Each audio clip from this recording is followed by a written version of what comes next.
now. Wow. Now, I'm telling you, the doll is believed, and I don't know where you are on this, Melton, to have the demonic presence attached to it after allegedly terrorized 2 roommates in the 1970s. It mysteriously moved by itself, leaving creepy notes, accused of trying to strangle a friend sleeping in the apartment. Most recently, it was part of the Devils on the Run tour, hosted by the paranormal investigator Dan Rivera, who we had on Trash on the Table, who died suddenly in his hotel room on July 13th at the age of like 53. Mm-hmm. I mean, and look what he's already done to the Yankees. He wore that Yankee hat in there, and Judge hasn't been healthy. They can't win anymore. They're going to miss the playoffs. Yeah. I mean, you guys. What do you think old boy and the old boy preacher in the Open for Trash would say about this? Do you think he'd like it? Oh. Don't you bring that Raggedy Ann doll into my church. It is a witch's coven 100%. Now, would you hold this doll? I would not. No. Thank you. Melton, would you hold it? How much does it pay? That's a good I one. mean, There I'll was give you no money attached. $5,000 cash to give it a kiss. Would you do it? That just made me cringe. I don't know why. No. Anything with that type of warning sign. Very strange. Very strange. Yeah. Okay, one car company has proposed a new video game style solution to one of the biggest and most dangerous issues people face on the road every day. Chinese car maker XPeng has unveiled a quirky new feature that could address one of driving's biggest problems, road rage. And the EV maker's solution might be one of the cleverest ways to deal with bad drivers. Now, the feature, called Road Rage Reliever, lets frustrated drivers, quote, throw virtual emojis at the offender's car by using the vehicle's AR head-up display found in the new XPeng models. And it will look familiar to anyone who has enjoyed a game of Mario Kart, the Nintendo game that allows you to toss items at other road users while you race. Video circulating on social media shows feature being introduced during the unveiling of the P7, which features a massive 87-inch AR hub. During a live demonstration, XPeng showed how drivers can express their frustration by throwing these virtual emojis onto the car in front by pressing a button on the steering wheel. 87 inches. That's a huge television screen. That is quite large. Would like to have one. I mean, that's basically a 60-inch television? The way they judge it, because they go corner to corner, right? Yeah, that's how you measure a TV's corner to corner. Yeah. So 87 inches. That's in my car? That's the screen? It's large. Do I look out the windshield? Or do I drive on the screen? As Milton says, the car's driving for you anyway. Yeah. Doesn't sound like it can be right, but who knows? I think this will cause more road rage than solve it. Yeah, probably. Yeah. That's all I got. I mean, heads up. It's part of their heads up device. They're already having to put things in the car to keep you looking at the road. My wife, in her car, my truck doesn't have it, no bells and whistles, but my wife's got all these alarms that drive me crazy when I have to drive her car. Like if I get close to the lane, it pulls back and it beeps. But she's got something set where I couldn't figure out how to turn it off, or I would have when I was borrowing it the other day. But if I look away from the road, it makes a ding sound and puts up something. Mine tells me it's time for me to take a break. Yeah. That's what mine likes. Throws that cup of coffee up there. Throws that cup of coffee up there. I'm like, I ain't taking a break. But all I'm doing is reading a Shunnarah billboard. I didn't look away. I'm a talented driver, and you're dinging me for looking at a billboard or at my radio or at my phone. I mean, which is probably what it's designed for, but it's dinging at me. Yeah, quit dinging me. Yep. And what was really bad is when I was not looking at the road, crossing a line. So then I had multiple alarms going off, 2 violations in one play. All right, that's the show today. We are back with you tomorrow at 9 a.m. Central Time. The same crew will be back with you tomorrow and Friday. So Forrester is off moving his daughter to college. Big, big moment in life for them. Until next time, God bless you. God bless America.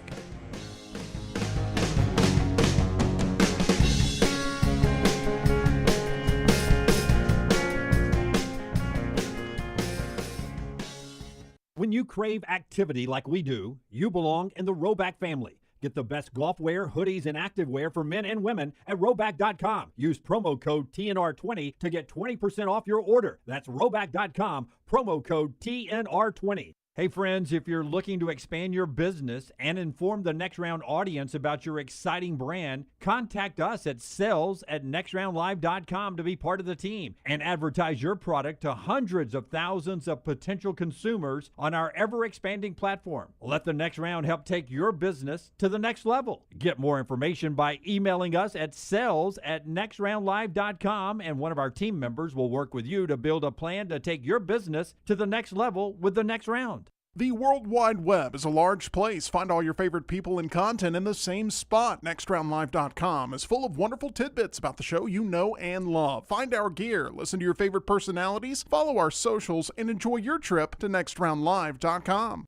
Everything Next Round is on demand now in the podcast section at NextRoundLive.com. Jim Dunaway, Lance Taylor, Ryan Brown, live from the Birmingham Racecourse Casino Studios. The Next Round, presented by Bud Light, is on now. And we'll get right to it with breaking news in college football. Jim Dunaway, Lance Taylor, Ryan Brown, Melton, and Tyler Force, your still moving daughter into college, I think loaded up and on his way home. Breakline brings us the breaking news. Brownie, give us that, and we'll get to it. BreaklineOptics.com. BreaklineOptics.com. For a limited time, you can get one of those mystery boxes at Breakline. It is $200+ worth of merchandise for just $89 when you go to BreaklineOptics.com. Starting next week, another great deal for all of you Next Round people. Great idea are these polarized Trivex lenses. You cannot break these things. We've tried it ourselves with a rubber mallet out in our parking lot. We couldn't break them. You can't break them. These things are built to last. Great looking. BreaklineOptics.com. If you want to see them for yourself, you can at Deep South Outfitters. BreaklineOptics.com. BreaklineOptics.com. Dunaway showing you just how durable these lenses are. You simply cannot break them as hard as you might try. They're built to last. BreaklineOptics.com. Earliest breaking news we've ever had. That is right out of the chute. I don't know about the earliest. That's right out of the chute. It's got to be. It can't be any earlier. Started the show with it. Moments ago, in the last 30 minutes, Dan Wetzel reporting that his sources at Michigan telling him that the NCAA Infractions Committee will make their announcement tomorrow on the punishments for Michigan. This goes back to a variety of different things over the years in recent memory, back before they even won the national championship in 2023, which is always one of the problems with the NCAA. The hand of justice never impacts the people that end up doing it. The big question now becomes nobody knows what the penalties are going to be. How severe do you think these penalties will be for Michigan when they're announced tomorrow by the NCAA? Well, I think what's fascinating is, we've talked about this for years now. When's somebody going to call the bluff of the NCAA? And and the problem they've got is they've still got to show that they have credibility and they wield some power, but you don't want to go over the top because sooner than later somebody is going to scoff and be like, okay, enforce it. What are you going to do about this? That's right. I think it's going to be a 2-3 game suspension for Shunnarah Moore, and I think he's going to be able to play with the dates on these suspensions. You think so? You don't think they'll force him to miss the first? Can they do that? Can they say you're suspended? It's a rhetorical question because I know we don't know the answer. Oh, I may. Okay. Can the NCAA say? I don't think they can. You have to miss the first 2 games. Yes.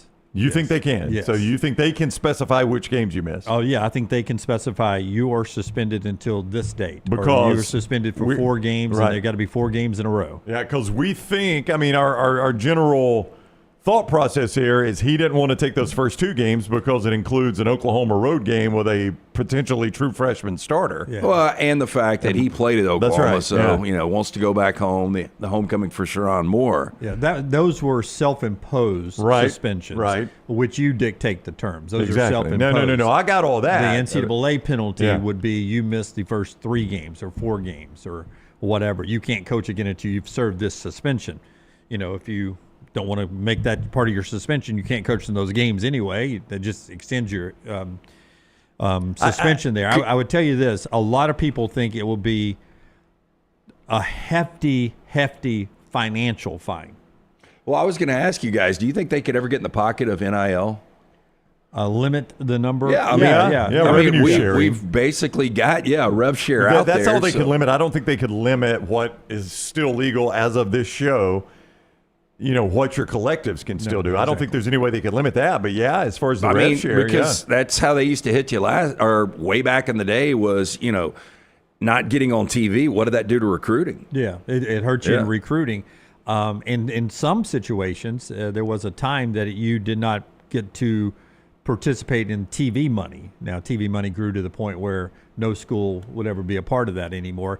I mean, it's not going to shock me if it rolls in at a $15 million, $20 million financial fine to Michigan athletics that they have to find. What's the biggest fine we've seen? Oh, I don't think one's ever reached that. I think this will end up being the biggest financial payment from a school to the NCAA ever. And this might be where they get middle finger and told to kick rocks, right? Maybe. I mean, look, one day the NCAA is going to come to an end. Yeah, Jim Harbaugh will get a show cause. and he's probably doesn't never care. coming back to He's college. never coming anyway. back to Yep. college. Connor Stallions will get a show cause. I don't know if he's hireable anyway. We want him. Actually, we want him on the U.S. military stealing signs. Well, he needs to work on some kind of not book tour, but some kind of speaking engagement tour. No, I literally want him. If President Trump is meeting President Putin in Alaska, I want him there watching hand signals and. Was all he that good stuff. at what he did? I never saw the documentary. No, he's really good. Yeah, he had a system. So you think it's They won a national championship. Putin just told his assistant they've got no hand here. Yeah. He's signaling to his assistant that they exactly. need this to He end. just wiped off the atomic bomb. Yes, they need this to end right now. They don't really know. They don't really know what they're talking about. Penn State got hit with $60 million. I thought I remember theirs being wow. pretty well. Yeah, I mean that was an unprecedented case. Well, I think And that was one of those they just wanted to go away. Let's too, hope right? it remains unprecedented. Okay. But yes, Okay, then I back off. This one will not rise up to no, that. it won't rise up to that. But still, a $15 to $20 million fine. And inflation, that was, that was 15 years ago, wasn't it? And in this 10 years economy, ago. with the way your finances have to work in collegiate athletics, I mean, that is, to me, that would be a very hefty fine. One thing that will not happen is, in my opinion, is they will not damage the actual on-the-field product of Michigan football because it is too valuable to Fox and the Big Ten. And Well, if you're fining them $15 or $20 million, I know they got deep pockets, but there's got to be a trickle down somewhere. yeah, I don't think it is. I don't think if it rises up to $15 or $20 million, that'll come out of some fund that they've got, or they'll raise it, Or they could do a payment plan. yeah, whatever. They will not damage the brand. And all due respect to the Minnesotas of the world, or the Vandies of the world, or whomever in each conference, there are certain TV brands that the Foxes and the ABC, ESPNs want to have still be good because they're spending so much money on the product. We're not going to damage the brand names, and they're not going to damage the product that Michigan's trying to put on the field, in my opinion. I can't remember that organization Tyler educated us on, but you get something, you got 4 payments per month with some company. Oh, I think there's a bunch of those companies Are that do there it now? now. Can are a Michigan, bunch, yeah. Can Michigan do that? Like the NCAA sends them you could do it 4 monthly installments with. Do you want to pay the $44 or $11 a quarter for the next? Yeah, there's a pawn shop in Ann Arbor, and they're going to be like, hey, we've got these 2023 rings that these guys didn't pick up. How much will you give us for these right here? Now I We also have the Wisconsin playbook. We've guys also got the remember- signs of Penn State. The fan bases used to sweat this because you remember the Albert Mean situation, and just when something like this was coming down, it was like, oh my gosh, we might be ruined for 2 or 3 years. I don't think there's any Michigan fans that sweat this at all. Well, there was still, just in our time together, a minor, probably not our time together, but a little bit before our time together, a minor fear of still somebody getting the death penalty. Yeah. After they gave it to SMU, there were still, even in the 90s, rumors of this could rise to the death penalty by the NCAA. Well, an NCAA investigation and ultimately penalties killed a dynasty, or what was looking like a dynasty in Pete Carroll and USC with Reggie Bush. That would be laughed upon now, but that sent Pete Carroll to the NFL. No, it absolutely did. And this probably, I don't know if it sent Jim Harbaugh to the NFL, but I certainly think it accelerated the path. Yeah. Well, I think Harbaugh might have ended up there either way, especially coming off a national I think it championship. worked out perfectly for Harbaugh. Yeah, he wins the championship, gets to go on his, kind of his terms. But we talked about this before. It is really, really, really, really, really difficult for me to remember a coach being suspended. And now Michigan's last 2 head coaches have had to serve in-game suspensions. Yeah. That is just crazy. And not just one game. Multiple games. This Yeah. looks like it's probably, wouldn't you think this will end up being 4 as well? I think it'll end up being 4. I think they'll take the 2 that they threw out there, and I think they'll add 2. Yeah. I mean, back-to-back head coaches of Michigan having to miss games due to suspension. Well, it's the last thing Sharon Moore wants is any of these distractions coming off a season where they were unranked last year. Yeah. Like, he doesn't have to get to a college football playoff this year, but he needs to show improvement. Later on, Yahoo Sports, we're 9 days away from the start of college football. 9 bounce-back teams. Could Michigan be one of those? The suspension and the penalties will be announced tomorrow officially. I think the school gets about a 1-hour heads up. Right. At least they used to back in the day. Like right now, Michigan doesn't know what it is. In theory. In theory, yeah. So we'll find out. Maybe later today it'll leak out to some Michigan folks. What was the homework Brown was supposed to do last night? And you. My five upset, I got them. I did mine. I just want to make sure. No, I got my 5 upsets. 5 In biggest fact- upsets. We'll do it in the next segment. In fact, I had 7. I had to pare it down. Oh, are we to that point yet? Yeah. Oh, by the way, What? while you were gone, you guys were on vacation a couple of weeks ago. While you were gone, I tested something with Forrester. It worked for me. Not that you are bigger than me in a bad way, but you are a bigger human being than I am. Would you step behind the Coke machine and pretend we're coming out of commercial break if the Brown Bandit, I know you're not the Brown Bandit. Okay, right. But if the Brown Bandit is in costume Don't this even know year, where this is going. I don't either. well, we would call it the Coca-Cola Brown Bandit Unveil. Okay. And you would walk out in your costume from behind the Oh. thing. So see if you fit. Okay. See if you fit behind the Coca-Cola machine, because I tested it after one show, and Forrester had a camera angle for it that worked pretty good. And okay, here I'll introduce you. All right, so LT and I have our picks in. It's time now for the Brown Bandit. Is he here? Ah, the Coca-Cola Unveil. Look what he's dressed up as today, the Brown Bandit. We didn't build in. You making me feel creepy like a clown. So you fit back there, okay?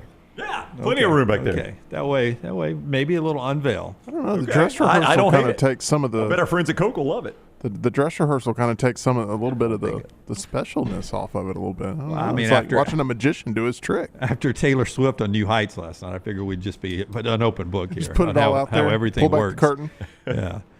So maybe that's coming this football season as well. But next segment, we'll do our 5 biggest upsets. We'll put them on the dry erase board. All right. And the 5 biggest upsets we think will happen in college football this upcoming season. The show today being brought to you by a couple of our great sponsors. One of them is our friends at Hemp Hill, lanceslock.com. When the upsets happen, he usually tries to tell you about them first. Yeah, hey, tomorrow That night. sounded like a more- backhanded guy. He tries. He tries to tell you. He pulls the old meteorologist flip side coin. Tomorrow night, 2 NFL games. Preseason starts back. Week 2, jump on board. Win with us at lanceslock.com. Always brought to you by our friends at Hemp Hill Services. Whether you experience any plumbing, heating, or cooling issues in your home or business, they are ready to serve you. 205-229-2090. Adam, Chad, Andrew, the guys there awaiting your call. For more information, hemphillservices.com. Hey, Bojangles can make a bow time for you at lunch today. You know what everybody loves with a good dipping sauce? Something to go with it, right? One of those hand-breaded tenders. Well, guess what? They got 7 great dipping sauces for you at Bojangles. You can enjoy one of those from sweet to heat. They've got all that at Bojangles right now. And don't forget, this coming football season, your tailgates for college football or high school football, your parties there at the house just watching the games, Bojangles can be your go-to there. They can make sure that party is catered just right or that tailgate is catered just right. Enjoy it at your local Bojangles, where, for you, it is bow time. All right. It's time to play fill in the blank on today's headlines. Kids, headlines are things that were really important back in the day on newspapers. Now they transition to the TV 24-hour news cycle where there'd be banner headlines at the bottom. Now it's online, but this is a former newspaper that is now online. And I want you to fill in the blank. Brown, don't answer. You know the answer to this already, but here's the headline, LT, and you tell me which coach in school this is talking about. It's time to admit blank experiment won't work at blank. So it's a coach's name, and then the school is the second blank. It's time to admit blank blank. first and last name. Experiment won't work at blank. It's time to admit. Bobby Petrino at Arkansas will not work. Oh, wow. Wow. Well, I don't believe that. I'm He's just the throwing it offensive out there. coordinator. I know. That wouldn't make a headline at USA Today. He's the OC. He's a big OC, though. Big name. He's a big OC. Matt Hayes writes the story USA Today. I'll give you one more shot at it. It's time to admit blank experiment won't work at blank. That's a head coach. I'll go ahead and take it. Okay. So you've already seen this. I have, yes. I am going to say they're going to say Lincoln Riley at USC. I don't believe it, though. That would have been a good headline. Turns out there's more of these. It could be Lincoln Riley. Yep. Could be Billy Napier. Matt Hayes is really close to the Florida program. Could be Billy Napier. Yeah. It's not either one Brent of those. Venables. Oh, it could be Brent Venables. Basically anybody in the hot seat. Could be Brent Venables, yeah. Yeah. Because Venables really was an experiment. Never had been a head coach before. That's a great point. Yeah. That actually would be a better headline, probably. Yeah. It's time to admit Hugh Freeze experiment won't work at Auburn, is Matt Hayes at USA Today. And this continues the thread yesterday about the confusion of the play calling, which I tried to explain, but I may have been wrong because other people that I trust, including Charlie 5 over on the barnauburn.com, was making it sound like I was wrong about my info that I got. I just... There's no way in a game that one guy calls first down, one guy calls second down, one guy goes third down. It seems like a terribly confusing way of doing it. So I explained it yesterday that in my research, and Justin Hokanson helping me out, that it's, one guy's in charge of preparing first down play charts, second down play charts, third down play charts, and then you get to the game, and then there's one play caller. Everybody's on the headset, blah, blah, blah, blah. But I may be wrong about that. It's just all assumption. I'm not on the headset. Nobody is. But I think when Hugh brought this up, that kind of created this confusion last year with you at least, and me too, frankly. I think I remember him saying this is the way we've always done it. Like he talked about it like the way I've always done this is, Kent takes care of third down. I'm first and second, whatever. Auburn aside, shift Auburn because we've seen it at Auburn. At Ole Miss and Liberty, did you think Hugh Freeze wasn't a good offensive coach? No. I thought he called great plays. Lance? Ole Miss and Liberty, Hugh Freeze is a good offensive coach. Yeah, the one knock on Hugh Freeze at Ole Miss was short yardage situation. It never made any sense. They couldn't run in short yardage for if sure. You had a 3rd and 1, go on and book, you're going to have 2 downs. You got to decide whether or not you're going to go for it on 4th and inches. He tried everything. He tried Kim Dichie back there. He had run Wildcat. He tried everything on 3rd and short, and they were bad in short yardage. To answer your question, outside of that, yes, I thought Hugh Freeze was a very good offensive coach. It felt like few coaches, as head coaches anyway, gave Nick Saban and Kirby Smart more headaches than Hugh Freeze. Offensively, they had trouble stopping Hugh Freeze's offense numerous times. Here's Matt Hayes, his first open, the hook in an old newspaper. I'll go back to journalism class. Guys, upside down pyramid is how you write a newspaper article. Good stuff first. Stuff at the bottom is not as important. That's how they're starting to do like Netflix documentaries and everything too. You're right about that. You got to set the hook. The upside down pyramid. It really is the upside down pyramid because the Billy Joel, the tip of the pyramid, got a little weak at the end. Yeah. They do that with series, by the way. If it's an 8-episode series, 7 episodes are good. That last episode's just like a mail-in. How was the Hunting Wives last episode? It was a mail-in. Okay. End of 6 is good. Then they threw a cliffhanger at the end of 7, which makes you think Hunting Wives 2 is going to be around. We can only hope. Hey, more wives. So more hunting wives. Yeah, even more hunting. So, I tried, by the way. Get your guns and bring your scissors. I tried so hard I could not get through a episode. It's bad. It's 1980 Cinemax, as I said. Here's the opening thing from Matt Hayes, USA Today. It's just not going to work. The college football season hasn't even begun, and the Hugh Freeze experiment at Auburn is all but over. Just in case you weren't convinced after 2 years of bad losses and one bizarre offseason, Auburn offensive coordinator Derek Nix explained this week how his boss, Freeze, has laid out the play-calling plan for the 2025 season. Frankly, Freeze should be fired for this specific debacle and this alone, much less the product on the field. Wonder if he was fired for laying that down. Whoa. This makes no sense at all. You don't even know what you're doing. Get your head out of your ass. Here's the facts. Hugh Freeze is 10 wins. 10 wins is a nice season. But when you're getting paid $8, $9, $10 million, you should have 10-win seasons every now and then. He hasn't had a 10-win season since the pandemic. Before that, when do you think the last 10-win season was? I am going to say the year they played in the Peach Bowl, and they got drugged, didn't they, in that Peach Bowl? Yeah, it was 2014. Was that 2014? Season because of we were at the Rusty Nail. Yeah, we were at the Rusty Nail watching it happen as the early close. They only won 9 games that year. The year after, 10-3 in 2015. So it's been a full decade in the SEC since he won double-digit games. I'm still holding out on Hugh for this year, but if you get another 6-6, 5-7, that's a problem. Can I? he does have 5 bad losses that Hayes points out. At Auburn? Yeah. Okay. I mean, when you look at these 5 losses, the teams they lost to, it's pretty remarkable. I don't care how bad Harsin was at recruiting, Malzahn was at recruiting at the end, how bad Freeze has been at whatever, that Auburn has lost to these 5 teams. Okay. New Mexico State. And what makes it worse, that game wasn't even particularly close. Like New Mexico State dominated it. It wasn't like a fluke scoop and score. They dominated that game. Second one's worse. New Mexico State, Maryland, California, Vandy, and Arkansas. He's lost to those 5 The teams. Maryland was a bowl game. Yeah, it's a bowl game. I flushed can't, those. That was a pretty bad bowl game. It was a bad bowl game, but it's a bowl game. It's an exhibition to me. What did you say after Maryland? New Mexico State, Maryland, California, Vandy, and Arkansas. The Cal. What's 5 turnovers in the Cal game? Yeah, the Cal was better than advertised, but that's still a game you can't lose in Jordan-Hare. I think when you said 5 bad losses, yes, those are bad losses. I thought you were going to be like heartbreaking Hugh Freeze losses. I mean, you take away the Iron Bowl in year 1 in 2023. I mean, things do look different, right? And that was one of the biggest. Well, I don't want to say it was a fluke play. It was just a terrible defensive call. It was. I mean, some of that was on the coaching. Yeah, absolutely. You can't say that was the coaching gets a pass on that. All right, can I ask kind of a different angle on this story, Jim? Yes. I will allow it. Thank you. What about this makes this a quote-unquote experiment any more than any other coaching hire? Am I overreacting to that one word in this? No, I understand what when you say experiment, it means like his words, not mine. No, I know that, but I'm asking, do you guys view Hugh Freeze as a quote-unquote experiment? No. I don't either. I mean, I thought Hugh Freeze was a pretty known commodity, right? Yeah. I'm not saying it was a known great commodity, but I think you knew what you were getting with Hugh Freeze. I think Auburn coming off the Brian Harsin era to be able to get Hugh Freeze in this redemption tour, I thought it was a home run. I really did. I mean, I know that. I remember you saying it.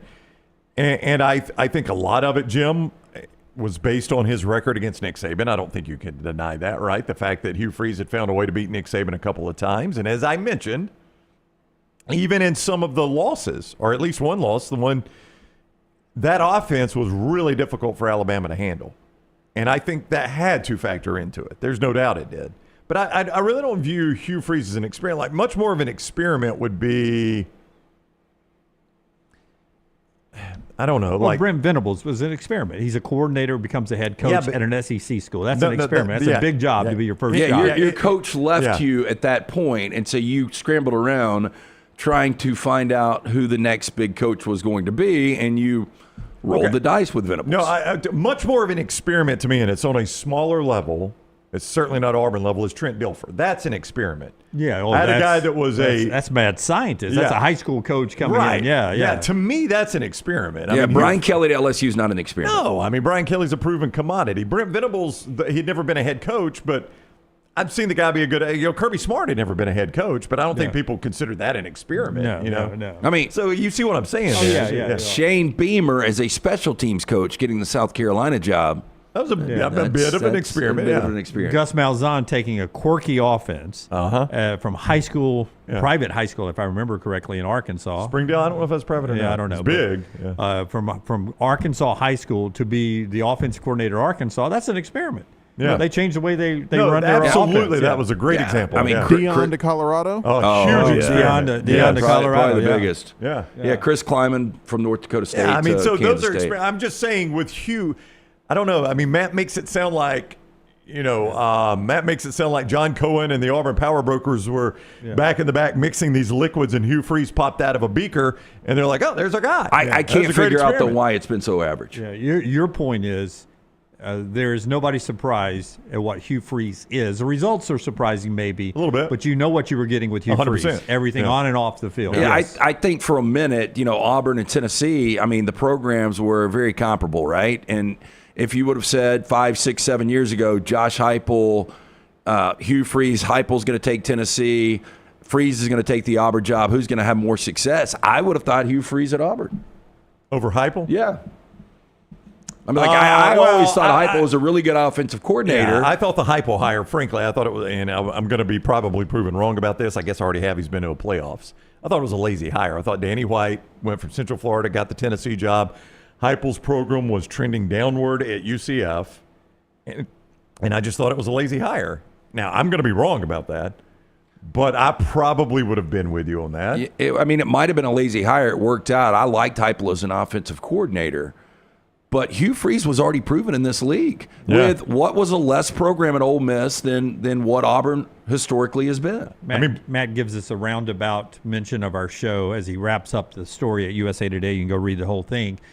By all accounts, this should be a breakout season for Auburn, which hasn't won more than 6 games in a season since 2019. Instead, there's Freeze declaring in May that reaching bowl eligibility is a goal for Auburn. That was our show. And again, he was right off a golf course. Yeah, I still. Who are Auburn's 2 biggest rivals? Alabama and Georgia. They have dominated the past decade of college football plus, and so it's not a huge shock. But Melton, and I get that, but Auburn hasn't beaten Georgia since 2017. They haven't beaten Alabama since 2019. And I get that they've been the dominant programs, but you got to find at least one win. And 10 minutes are top Brown, 5 come on. upsets. Grave Digger ended that. Right, I agree. I get it. Brock Bowers ended the one before. The problem, though, Melton, is I remember before that was like 4 overtimes. Yeah, but you haven't won them. I know that year one, the games were at home, but you play those two so tight in year one, and then you get blown out in year two. That's a problem. Yeah. And you absolutely have to beat one of those teams this year. I kind of agree with Lance. Upsets coming up in 5 minutes. You cannot at this point in time you can't say Auburn's coach has to beat Georgia and Alabama's coach. No, he has to beat one of the two. I don't know, Jim. That would extend the streak against. Of course, unless they go 10-2, and there's only 2 losses. To put a bow on this, I believe, it's an interesting story from Matt Hayes, who I like a lot.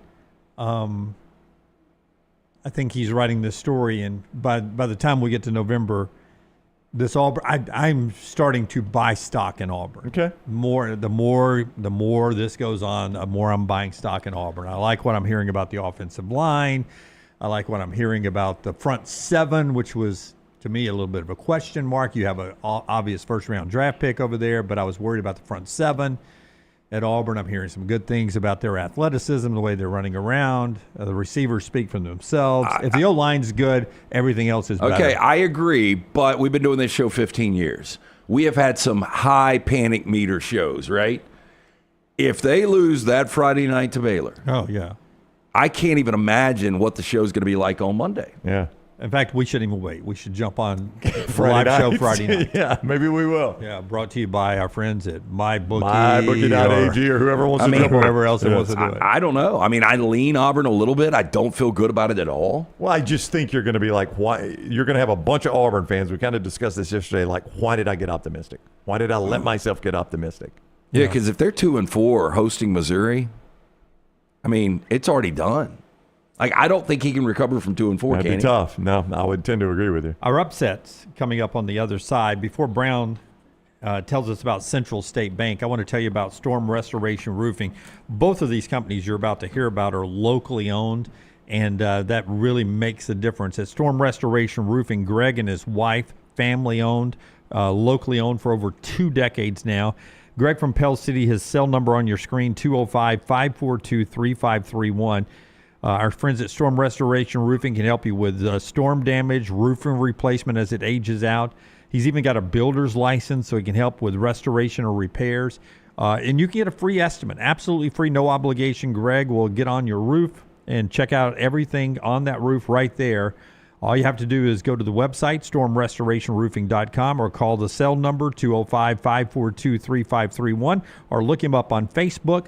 That's Greg from Pell City and our friends at Storm Restoration Roofing. And if you're looking for a bank that truly gets you, how about 6 locations across Shelby County and 1 in Alexander City? It's Central State Bank. They offer products and services designed to meet a wide range of individual and commercial needs. Because one thing they know, no two needs are the same. With more than 100 years of service, Central State Bank is proud to be large enough to serve you, small enough to know you. They are rooted in the community. They are driven by relationships. That's what makes them Central State Bank. Central State Bank, member FDIC. We guarantee you 5 upsets next. Call the next round now at 205-734-0923. Have you been injured in an 18-wheeler accident, company truck accident, car accident, or work-related accident? Call Alabama's largest personal injury firm. Alexander Shunnarah Trial Attorneys will fight for every dollar you deserve, and it won't cost you a dime. Trust me. What do you say, man? Call me, Alabama. Call 659-777-7777 or go to Shunnarah.com. No representation made that the legal services provided are better than legal services provided by other attorneys. Twin Peaks is the best in the game. Here, you're in the red zone for every college rivalry and divisional matchup all season long. I mean, where else are the scenic views as good as your view of the game? Only at Twin Peaks, the #1 sports bar. What are you waiting for? It's non-stop gaming action at Birmingham Racecourse Casino. Come play more than 900 of the latest and greatest games around, featuring fun bonuses and big jackpots. You can wager and win on horse and greyhound races from all over the world. There are more ways to win at Birmingham Racecourse Casino. Birmingham Racecourse Casino, located off I-459 exit 31 Derby Parkway. Must be 21 or older.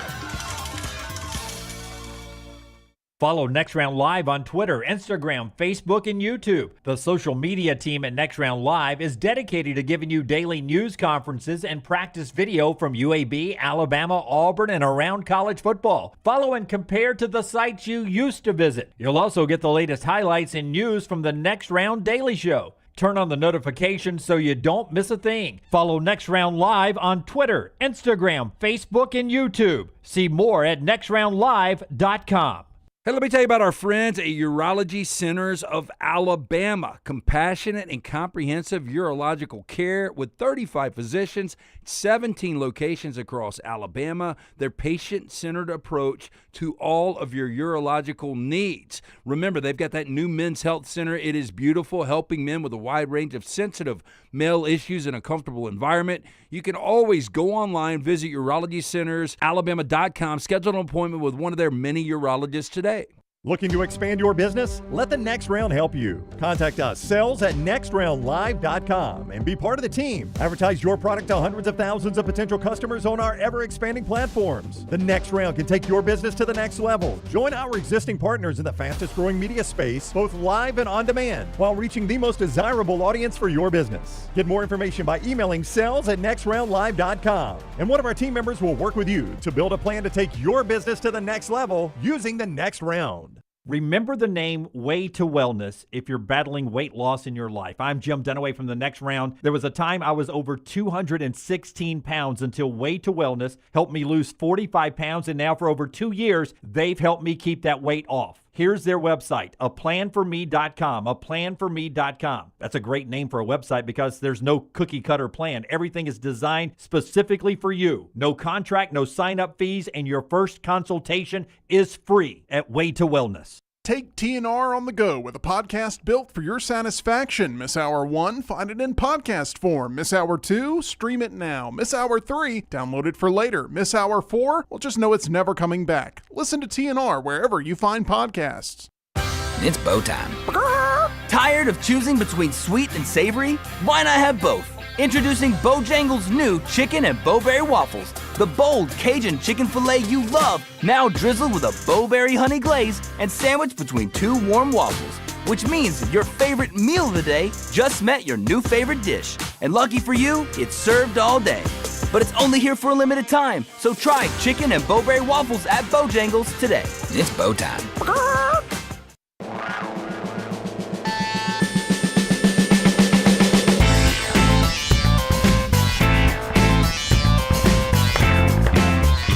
Tim, can you get the spotlight ready to go? because we're going to make our upsets the spotlight. We made a bet yesterday. I can't remember what the bet was on YouTube, but it ended up being 9 million views of the New Heights Taylor Swift thing in 12 hours. Album's coming out October 3rd. It was just, I watched it because I'm a Taylor Swift fan and I like the Kelseys. Your love of the Kelseys is it's quite low. Yeah, it's low to quite low. They are, and before the whole Taylor Swift, I mean, I said Taylor Swift was slumming with Travis Kelce anyway, but yeah, because you super successful. He has gone to a Taylor Swift concert and came back and said, "What about her shows?" Oh, it's the most impressive. I mean, Metallica's right there now with the production-wise, but as far as going out there, effort, getting your money's worth, Taylor Swift, Metallica, hand in hand, some of the best production and commitment to a concert I've ever seen. I do respect her as an artist 100%. I just don't like the Kelce brothers at all. I forget how many cities the Eras Tour played 3 shows in. I think it's like 51 cities, 3 shows in each city. Mm-hmm. Sold out every one, right? Hard could sell have out. probably sold out as many as she wanted, honestly. And Kelce talked about seeing it on the road. He went to the Europe leg and the rehab she had to do every night after a 3.5-hour concert. And she said, when you go out there and you do 3.5 hours on one night, she's like, blisters, stomach viruses, flu, it doesn't matter. If it's 3.5 hours at one place, it can't be 2 hours the next night. You know what I mean? Yeah, they're paying. It's got to be 3.5 hours every show. That's what, a lot of these entertainers, and back to the Billy Joel, again, I don't think any of us like his music, but, he did a residency in Madison Square Garden. And I don't know how long it went, but I know he sold out 100 consecutive dates at Madison Square Garden in his 60s. He's now in his 70s. Yeah. But the toll that would take on your body, having to be on at that level, because somebody might see you for the first time and you want to make sure it's the best experience they've ever had. Wasn't it Luke Combs who was playing Walt Hemingway and had lost his voice, and he came out and he said... I think it's Morgan Wallen. And I think Morgan Wallen was the one that didn't play. Yeah, he was the one on the couch. I think he was the one that pieced out. Oh yeah, he did. Yeah, so Luke, Luke came out and tried because the crowd sang with him, right? Luke came out and he's like, "This is not up to my standards. This is not the voice. You're all getting your money back, but you busted your, to get out here. So I'm going to do a concert. Yeah, and I'm sorry it's not what you paid to see. So you're not going to have to pay a dime. Help me out, sing along. We'll have a good time. I respect the heck out of that. Yeah, I remember that. Yeah, if you're going to do that, I mean, most people would just cancel, right? Yeah. But I've made my plans to be there. And he gives the money back and still does the show. Before we hit the spotlight button, our friends at Urology Centers of Alabama, by the way, spotlight will, I don't know if it's next week, week 0. We'll probably wait until the week after. We'll get into our normal routine of the spotlights, which include upset alert on Tuesdays and the usual fun that we have with our spotlights. So we'll get to that probably not next week, but the week after. Typical football formation up here. Before we hit the spotlight, our friends at Urology Centers of Alabama want to remind you they're there for your health, guys, and they will help you. Early detection literally can save your life. Prostate health is one of the major concerns, but you can have kidney issues and so many other things that can impact your lifestyle or actually whether or not you're alive or not. And that's how our friends at Urology Centers of Alabama can help you as you get a little bit older. A lot of our listeners and viewers start listening to our content when they're in their 20s, and some of them now are in their late 30s or in their 40s, or they started in their 30s and they're now in their 50s. Urology Centers of Alabama can be there as you age along and stay on top of your health with them. That's 16 locations, 16 of them. You can find the location near you by going to their website, urologycentersalabama.com, urologycentersalabama.com, or call for an appointment, 205-930-0920, urologycentersalabama.com. And listen, this isn't a one-off for you guys. We want you to be with Urology Centers of Alabama the rest of your life. That's the safest, best way for you to stay on top of your health. They've been doing this for over 70 years, urologycentersalabama.com. The College Football Spotlight. It's presented by our guy, Alexander Shunnarah. It's the Shunnarah Spotlight. We do it every day in college football. We've been doing it every day all year long. They are elite trial lawyers that have recovered more than $2 billion, maintaining Alexander's core values: integrity, mastery, passion, and success. More than 24 years, our guy, Alexander Shunnarah, has been headquartered in Birmingham. His firm has grown to more than 150 lawyers, supported by more than 500 dedicated team members, and you don't pay a dime unless they win your case. Shunnarah.com, Shunnarah.com. All right, let's go Lance first. 5 biggest upsets that we expect to see this college football season. Okay, let me set this up by saying these are going to be very impactful, but they're not going to be Northern Illinois over Notre Dame. They're not going to be Vanderbilt over Alabama. No Appalachian State over Michigan. I don't have any 14-point dogs. All of these numbers, and I'm giving you the number, by the way, where I predict it will be, are under a touchdown. Or at least there's one at the touchdown. Number one, and I'm going chronologically here, September 6th, Illinois at Duke. I think Illinois will be about a 3-point favorite. I think Duke will pull off the upset. Okay. So it's not a 9-6 game. That's on September 6th. Okay. I was like, dang. A lot of field goals. I mean, with Bielema, I had to ask. September 27th, Notre Dame -5.5 in Fayetteville over Arkansas, or Arkansas over Notre Dame. I hate the fact, and we've talked about this, it's an 11 o'clock game. I still think that is a really, really difficult game for Notre Dame. Number 3 on the list, again, chronological order. This is a massive upset and one Hugh needs. On October 11th, Georgia in Jordan-Hare. I think they're going to be right at a touchdown favorite, -6. Take the Auburn Tigers in the upset. Friday night, 11-14. Clemson, -4.5 at Louisville. Maybe their most difficult conference game. And then finally, 11-28 rivalry weekend. This will keep Oregon out of the college football playoff. -4.5 in Seattle against Washington. They have a Washington problem. Okay, hold it back up. Okay. Let's react to some of those. And I've got a couple of those. I've got one. I've got 2. What, Georgia at Auburn? Are you just playing factor? Auburn hasn't won that game since 2017. I think there are questions with Georgia. I think Georgia's got more skill than they've had, at least since Brock Bowers and Ladd McConkey. But I still think there's question marks. I don't know if they're as good up front as they've been in the past. And Gunnar Stockton, we still don't know. And it is a rivalry game. Sooner or later, Auburn is going to beat Georgia again, right? It's at Jordan-Hare Stadium, so that helps. My point I'm going to be Jimmy Alabama here. Yep. Okay, Georgia gets beat by Auburn on, October 11th.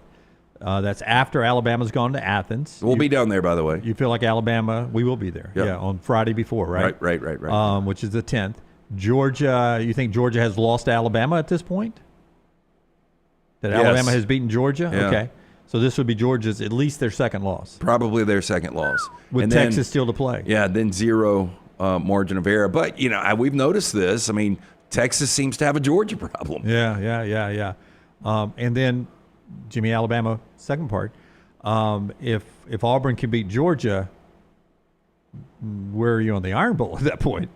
It didn't make your list. I mean, Auburn beating Alabama would have made your list. Yeah, Again, I think Alabama is going to win the national championship. So I think if he wins both of these games, and the narrative, depending on the other games, of course, is really completely flipped on Hugh. But yeah, I think it'll be a good game. But I've got Alabama winning that game. All right. Any questions, Brandy, from you? No. Okay. I like it. In fact, I've got one in common. Okay, which one do you hate the most? The one I hate the most is. Come on, give it to me.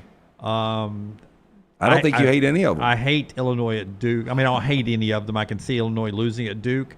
I hate that I didn't put Clemson at Louisville on there. I do have Clemson in mind. I hate that one. That's a good one. I think that one's going to happen. Clemson's not going undefeated. ESPN FPI, which we've had a love-hate relationship with. Sometimes we bring it up, we love it. Sometimes we bring it up, we hate it. Sometimes we bring it up, we're confused about what Mississippi State number 10 2 years ago? Yeah.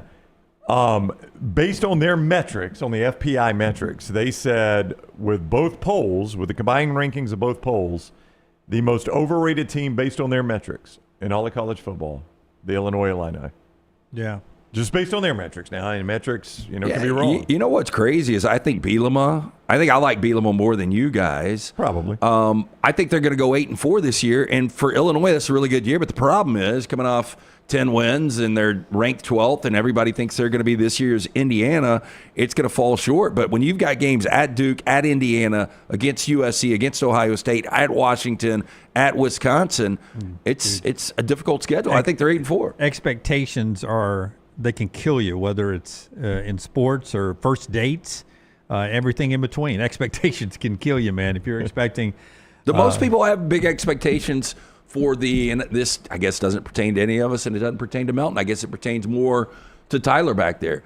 When you match with somebody on one of these apps, do you have a big expectation? I would think the expectation is kind of low. I've never app dated. I would have to ask Tyler. On the apps, I would imagine the expectations are different. But if you, in the old days before you were matched up by AI or computers or whatever, if you had a distant crush on somebody because you were in their circle and you finally got to go out with that high school cheerleader from back in the 80s and in the early 90s, you got to go out with her, it can be disappointing sometimes. And because I'd built up this expectation from the 80s. How is it dating through computers?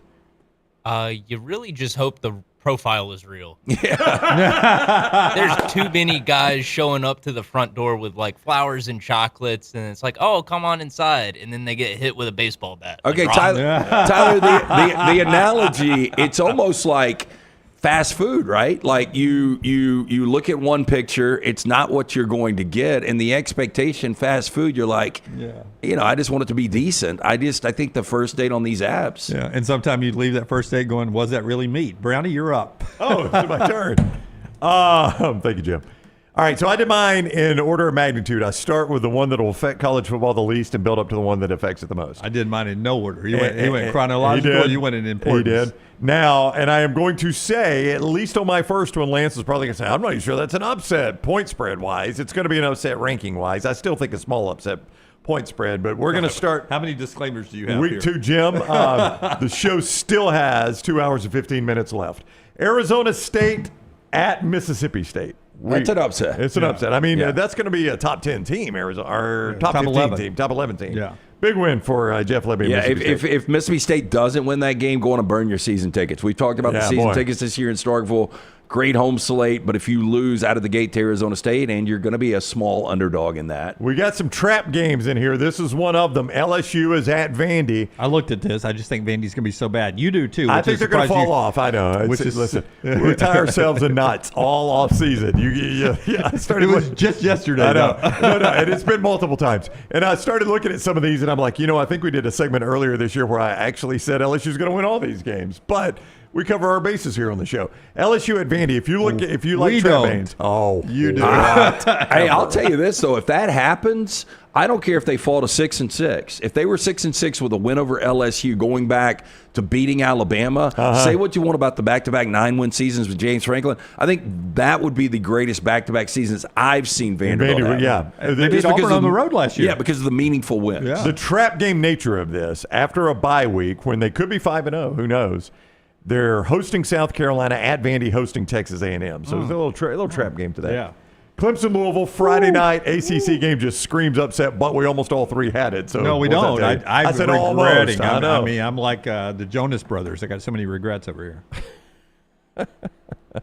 Ohio State at Washington. This might be. It's not the biggest in order of magnitude, but it might be the one I feel best about. Oh, that would be massive. I mean, I think where Arizona State ends up, I think that Louisville is better than Washington, so them beating Clemson isn't going to – I mean, Washington beating Ohio State. That's a big deal. That would be in the conversation for one of the biggest ones of the year. Yeah. And sadly won't impact the playoffs at all. No, it won't. What I would ask is that, if Ohio State survives Texas – would that be their first? Yeah, that'd be the first. Yeah, they've got Grambling, Ohio, and a bye week. Yeah. So, going back to Michigan, the game they last lost, if they were to beat Texas, and to lose Washington to end September, that would be a massive upset. They'd be number one in the country, by the way, at that point. So yeah, I'm hoping that's got primetime NBC written all over it from Seattle. I think it's already been announced. Not according to my website. Okay. It has it, the one I'm looking at. And then finally, your penmanship makes it look like Texas and Army. Was playing Army. They were playing Archie. I ran out of room. Another trap game on this one. This one's far more of a trap game than the LSU Vandy game.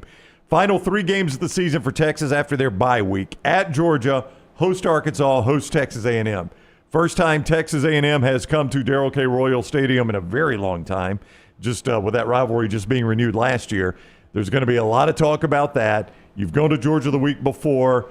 I think Talon Green and I either was going to go with Arkansas Notre Dame or Arkansas Texas. Talon Green is good enough to win them a game they shouldn't win this year. And I'm going to take that one. Arkansas upsetting Texas in a classic trap game for the Hogs and the Longhorns. Okay. Any questions about Brown's list? Do you want him to explain more? No. I do think Washington is going to be much improved. Mm-hmm. I'm with you guys, though. Vanderbilt's not going to sneak up on anybody. And Brian Kelly, man, that would be an awful loss. Terrible loss. Terrible loss. But I like the list. Thank you. Yeah. Thank you. Yeah. We get, DeBoer losing to Vandy last year, his first year. And they were coming off. That was shocking. I don't think this would shock anybody. Yeah.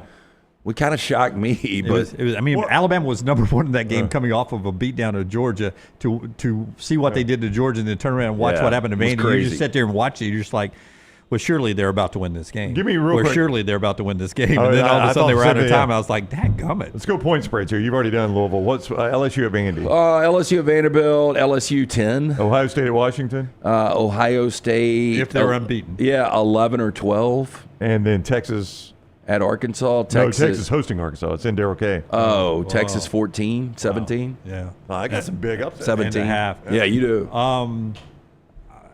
Without looking at your list, I had a gut feeling. I'm bullish. Is it bullish when you like something? Yes. I'm bullish on Auburn getting to 9 wins, having a chance to go to the playoffs in the Iron Bowl. I like Auburn upsetting Georgia. I like Arkansas beating Notre Dame. Wow. Did you copy? Georgia Tech over Clemson. That's what, game 3? Yeah, Haynes King. I like that better if Clemson beats LSU. Yep. I think Clemson loses to LSU. I think the urgency factor is going to get everybody. I think the SEC loses both of those big opening weekend games. I think Clemson gets LSU. I think Ohio State gets Texas. This one you'll like a lot. I think Michigan State, because I know you like their coach. I do like Jonathan Smith a lot. I think they upset Michigan, and that'll be a dose of reality for Michigan. And then we talked about this one yesterday. I had to throw this one back on because where it falls in Iowa for Oregon, and this Oregon team that I agree. I didn't put it on my list. The reason I thought about that one, yeah. I put Washington was because that is going to knock them out. I think they're going to have 3 losses. And I think that's one of their losses, but I think their last regular season loss is at Washington. I actually looked at Penn State at Iowa, too. I think Penn State goes to Iowa somewhere in the middle of the season. Yeah. Klatt's got his 4 teams that are crashing the college football playoffs this year, that could crash the college football playoff party. Is Iowa one of them? I'll tell you who they are in just a second like before Iowa. our viewing menu. But those are our 5 big upsets. The show today being brought to you by our friends at Inverness Country Club. Brownies had a chance to play their great golf course a couple of times in the last few days. Tell us about Inverness. Yeah, you can find your sense of community there at Inverness Golf Club, Inverness Country Club. If you are in Birmingham and you're looking for a country club home, you can make it Inverness Country Club. You can go get a tour and just see everything I'm about to tell you about with our friend Aaron. Call her at 205-991-8608 or go online, ICCalabama.com. That is ICCalabama.com. Memberships that fit everybody from the social to the sports to the golf. They've got great child care there. You need to go have a lunch meeting, just catch up with somebody, maybe play around tennis. Child care there is wonderful at Inverness Country Club. I was talking out there the other day to some parents that have used it, and they're like, it is spectacular. It's so hard to find a babysitter sometimes, and you're right there with your kid, too. ICCalabama.com. You can find your sense of community at Inverness Country Club. ICCalabama.com. One from each Power 4 conference that could crash the party from Joel Klatt. Washington is one of them in the playoffs. I mean, we just talked about it. You get that win over Ohio State, boy, you've got a leg up in making the playoffs. They also play Oregon, as Lance mentioned. He kind of liked that one. My gosh, if they win both those, Lance, they might go undefeated in the regular season. Well, so Washington is going to start 3-0. Or they should. And then if you pull that upset, you're right. I mean, at that point, it could be 6-0 heading to Michigan. Yeah. Yep. A team LT is high on out of the Big 12, and they've got a quarterback transfer from New Mexico and Devin Dampier, Utah. Yeah, I do like Utah a lot, bouncing back from that 5-7. And I think Dampier, you just look at Cal Whittingham. He's gone to a 4th-string quarterback. He's gone to a 3rd-string quarterback twice in the last 3 years, I think. Mm-hmm. So they just can't keep quarterbacks healthy. If Dampier is healthy the entire year, the offense is going to be much better, and I do think that they're going to be a big surprise. The ACC party crasher, he has Georgia Tech that could play their way into the ACC championship game and get 60 minutes to win an auto bid. Man, that would be pretty incredible. If they get by Clemson with your upset, watch out. I mean, normally you would just flush the Georgia game, but that is a game they did everything but win at Sanford Stadium last year. Yep. Now it's at Mercedes-Benz this year, so it's probably going to feel like a road game again for them, but maybe not quite as hostile as Sanford Stadium. Can they lose Clemson, Georgia, get in 10-2 at large? Give me your wins there. Yeah. Probably no. I mean, 10-2 at large, they'd be in the conversation. Probably not, unless they were in the ACC championship game. If that was their second loss. I mean, at that point, your wins are at Colorado, Gardner-Webb, Temple, at Wake, Virginia Tech, at Duke, Syracuse, at NC State, at Boston College, Pitt. No. That's a bunch of outside shot of Duke, Syracuse, NC State, and Pitt being ranked, but not a whole lot of ranked in there. Yeah. And then the one from the SEC, I don't agree with this, but he's a big fan. Klatt is of Bo Pribula. He has Missouri as the potential party crasher. I do not have them on my radar. We've talked about that schedule, though. Ding. What's that? Nope, my radar going around. Oh, you're right. I don't see this. That's a better sound. Yeah. No Missouri. No Missouri. Outside of the schedule, I mean, that's the only thing, and we have slept on Eli Drinkwitz a little bit. Yep. That's Joel Klatt. 4 party crashers to keep an eye on for the playoffs this year. All right, viewing menu brought to you by our friends at Michelson Laser Vision. Tell us about Michelson, and we'll get into what Tyler is watching tonight. Only guest on the show today, Dusty Dvorak, ESPN analyst, also Sirius XM with Dusty and Danny, will join us at 11 o'clock. You guys loved Danny a couple of weeks ago. We'll go to the other half, or the first half of the Dusty and Danny show. Dusty Dvorak in the final hour at 11 o'clock. What's happening with Michelson? 205-969-8100, the number I called back in 2003. I said one of the best decisions I made back in the old radio days, going to see Dr. Mark Michelson, getting the procedure done. Only took 12 minutes for both eyes, 20/15 vision, still better than 20/20. 205-969-8100. Ask for Amy Toe. The next round sent you. For more information, online, michelsonlaservision.com. Got a couple new theatrical releases tonight. First off, you got Nobody 2, starring Bob Odenkirk. I haven't seen the first one, but it is about a workaholic assassin named Hutch Mansell who is taking his family on a much-needed vacation to the small tourist town of Plummerville. However, he soon finds himself in the crosshairs of a corrupt theme park operator, a shady sheriff, and a bloodthirsty crime boss. So, Saul Goodman, one of the great television characters of all time. Nobody, I couldn't suspend reality and just get into Bob Odenkirk at almost 70 years old, whipping people's asses. Yeah, that's the first thing I thought when I saw the trailer on this. I'm like, tough guy Bob Odenkirk just is not gonna. Yeah, funny Bob Odenkirk's great. Give that to me. Tough guy Bob Odenkirk. No. Don't know if I can get behind that. That does not work. Yeah. Next up, you got Sydney Sweeney's new movie in theaters tonight, Americana. A shy waitress and a lovelorn military veteran find themselves in the crosshairs of a ruthless criminal as they try to retrieve a rare Native American artifact. The rating? Let's see. I know what you're looking for. Not yet rated? There's some titties in this one. Yeah. Rated R, and Rotten Tomatoes has it as a 79%. Jim would like to know if they give the reasons it's rated R. Is it smoking, violence, cussing, smoking? Yeah. Let's check on that. Oh, gosh.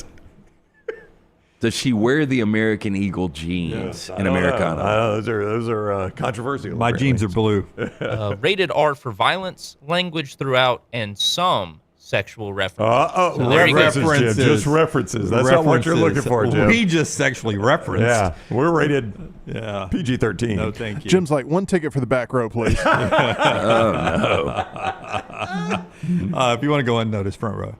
Wow. Nobody looks at the front row. Wow. Nobody looks at the front row. Hurt your neck. Does anybody walk in with a trench coat to movies anymore? We used to play poker with a guy. Was a guy only guy I knew year. that had a trench coat. Wait, no. Nobody wore a trench coat to poker. Oh. It wasn't a trench coat. It was like what he thought was a business coat, but it has the form of a trench coat, but it was wool. So, wow. You know. That's a bold move. Did he bring his briefcase? He would have if we would have allowed it. There was a guy last year who walked into a screening of Love Lies Bleeding with like a bottle of vodka and a pack of cigarettes, and he fell asleep. Perfect for that movie. Yeah. And he fell asleep. Not with a lit cig, I hope. I hope not. Anything else, Tyler? Yes. Yep. Finally, on viewing menu today, we have a new addition to Peacock. It is Monkey Man. It is a movie that I really enjoyed last year, but it didn't get a whole lot of attention. An anonymous young man unleashes a campaign of vengeance against the corrupt leaders who murdered his mother and continue to systematically victimize the poor and powerless in his neighborhood. It's John Wick, but in, like, New Delhi. Huh. Oh. Okay. It doesn't have like a scene where he fights a bunch of trannies. I don't think that's in there. I don't know what movie you're watching. Okay. Yes. I didn't see it. I thought that was part of the review. Yeah, your algorithm's different than mine. That's all I got. That is it. All right. Top of the hour, Bo Tender Moment, must-see kid video coming up from TikTok last night. Must-see kid video. Kid video. Yeah, kid video coming up. In baseball, the Brewers won their 12th straight last night. 6 more wins than everybody else. 32 games over 500. And San Diego won their 5th straight last night, while the Dodgers lost their 4th straight. San Diego, who would have ever thought when we started this baseball season that the team that paid for so many great free agents and the Ohtanis of the world, that we'd be sitting here with the season winding down and the Padres would be in first place in that division. It's pretty amazing when you're talking about the middle of August. Back to the Brewers, did you see what they get for winning 12 consecutive games? Free hamburgers. Free hamburgers. They haven't done it since 1982. The fans do or the team? No, the does? whole city. The whole city gets free the hamburgers? name of this burger joint, I've never heard of it. Apparently, it's probably the version of their Milos. It is, hold on, it's a name, George Webb. Is the name of the restaurant? Yeah. The Webb Burgers. I'm going to go to George Webb and get me a burger. Yeah, they changed the promotion. It used to be 13 games, but when they moved from Seattle in 1970, they changed it to 12 games. Boy, but you won't be able to stir them with a stick in George Webb today. People get a free burger. 87, they gave away 170,000 burgers, probably double that now. Yeah. I'll take one, and I'll gladly pay you on Tuesday when we come back. Hour number 2. Such an old reference. Stay with us on the next round. Follow LT on Twitter at @TheLanceTaylor. Have you been injured in an 18-wheeler accident, company truck accident, car accident, or work-related accident? Call Alabama's largest personal injury firm. Alexander Shunnarah Trial Attorneys will fight for every dollar you deserve, and it won't cost you a dime. Trust me. What do you say, man? Call me, Alabama. Call 659-777-7777 or go to Shunnarah.com. No representation made that the legal services provided are better than legal services provided by other attorneys. Hey, Lance Taylor from the next round to tell you about one of our favorite places for breakfast, lunch, and dinner. That is Hamburger Heaven since 1982. Hamburger Heaven has been serving Birmingham's best hamburgers, cheeseburgers, French fries, hand-spun milkshakes, and sandwiches made fresh to order. All of their ingredients are fresh and prepared daily. This includes their beef, always fresh, never frozen, hand-pattied each and every day. For breakfast, lunch, or dinner, visit any of the 4 locations, Highway 280, Irondale, Gardendale, and Homewood.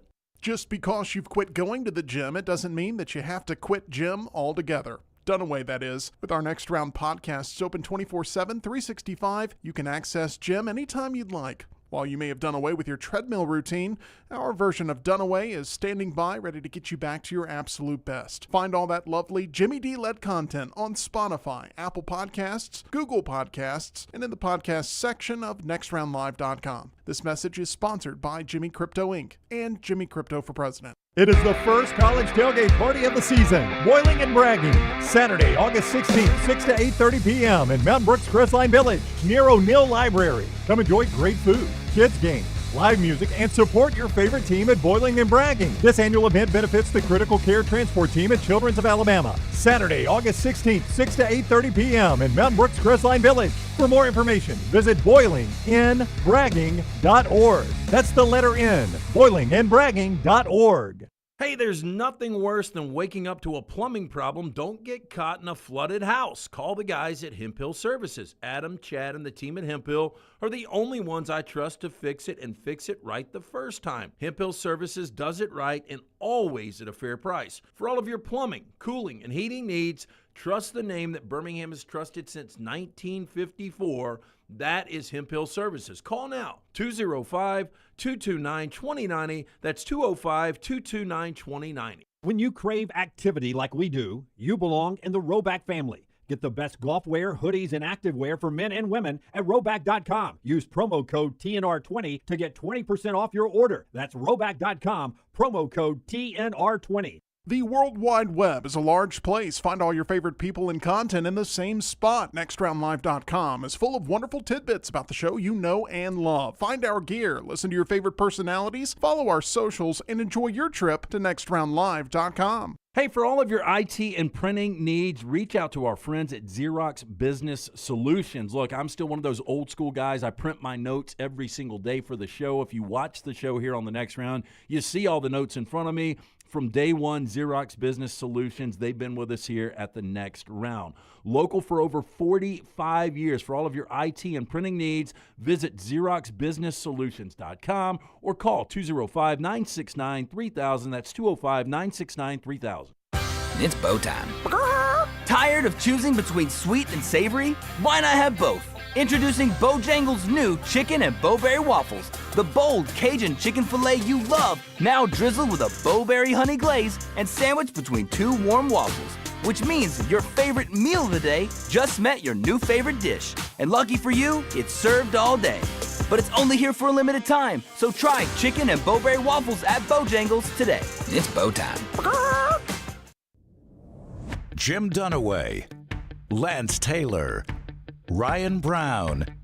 Live from the Birmingham Racecourse Casino Studios, the Next Round, presented by Bud Light, is on now. All right, exhibition season in NFL cranks back up tonight or tomorrow night? Tomorrow night. Tomorrow night. No Yep. games tonight. So we'll get to some of the NFL talk coming up a little bit later in the show. Tyler's got our 4 downs. We'll get to that in this hour. Dusty Dvorak starts hour 3 in about 55 minutes from now if you're watching or listening to us live. And we never talk enough about all of you that listen to the show, that do not consume us on YouTube or any of our video platforms.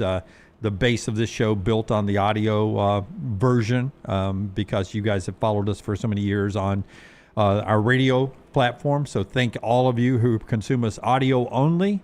We appreciate you guys so much. We don't talk nearly enough about us, and we appreciate the automatic downloads that you set wherever you download our podcast if you don't listen to us live. This hour of the show being brought to you in part by our friends at CPAP Plus. Our friends at CPAP Plus want to remind you, go to the website right now, sleephomealabama.com. Sleephomealabama.com, $199 home sleep test, no lab, no insurance, just easy-to-wear fingertip devices, clinically validated. Connect your smartphone, complete with the physician's interpretation of your results. In-lab tests cost over $1,000, and with the deductibles, you're more than likely to have to pay out of your pocket anyway. $199 clean. Go to sleephomealabama.com. Our friends at CPAP Plus, the O'Neill brothers, 5 locations, Birmingham, Trussville, Pelham, Foley, and Troy. Again, for more information on Alabama's best home sleep testing and CPAP, go to sleephomealabama.com. Listen, I heard about the Adidas deal through some back channels. I can't remember how many weeks or months ago, but it was a while ago. And I was told to keep it on the down low, so I kept it on the down low. It became official yesterday. Tennessee is flipping from Nike to Adidas. It's a 10-year deal. Details of the financials not released, north of $100 million or whatever it's going to be. It's going to be a lot of money. One interesting part of that, the players are going to get a significant piece of the pie.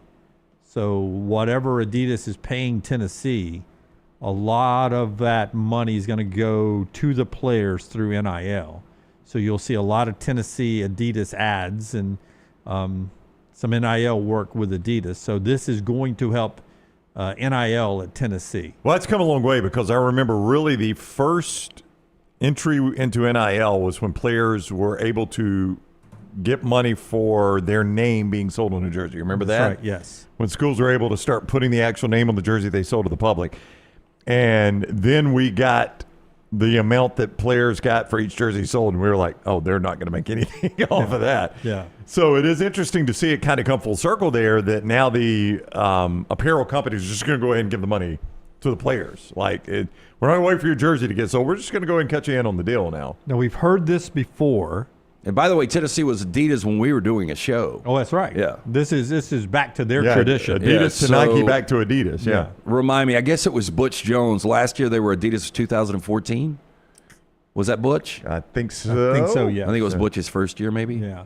I know this, that we've heard this before from Maryland, that Under Armour was going to make Maryland the East Coast version of what Oregon is for Nike. Didn't happen. The belief here is that Adidas, this is going to be Adidas's flagship institution.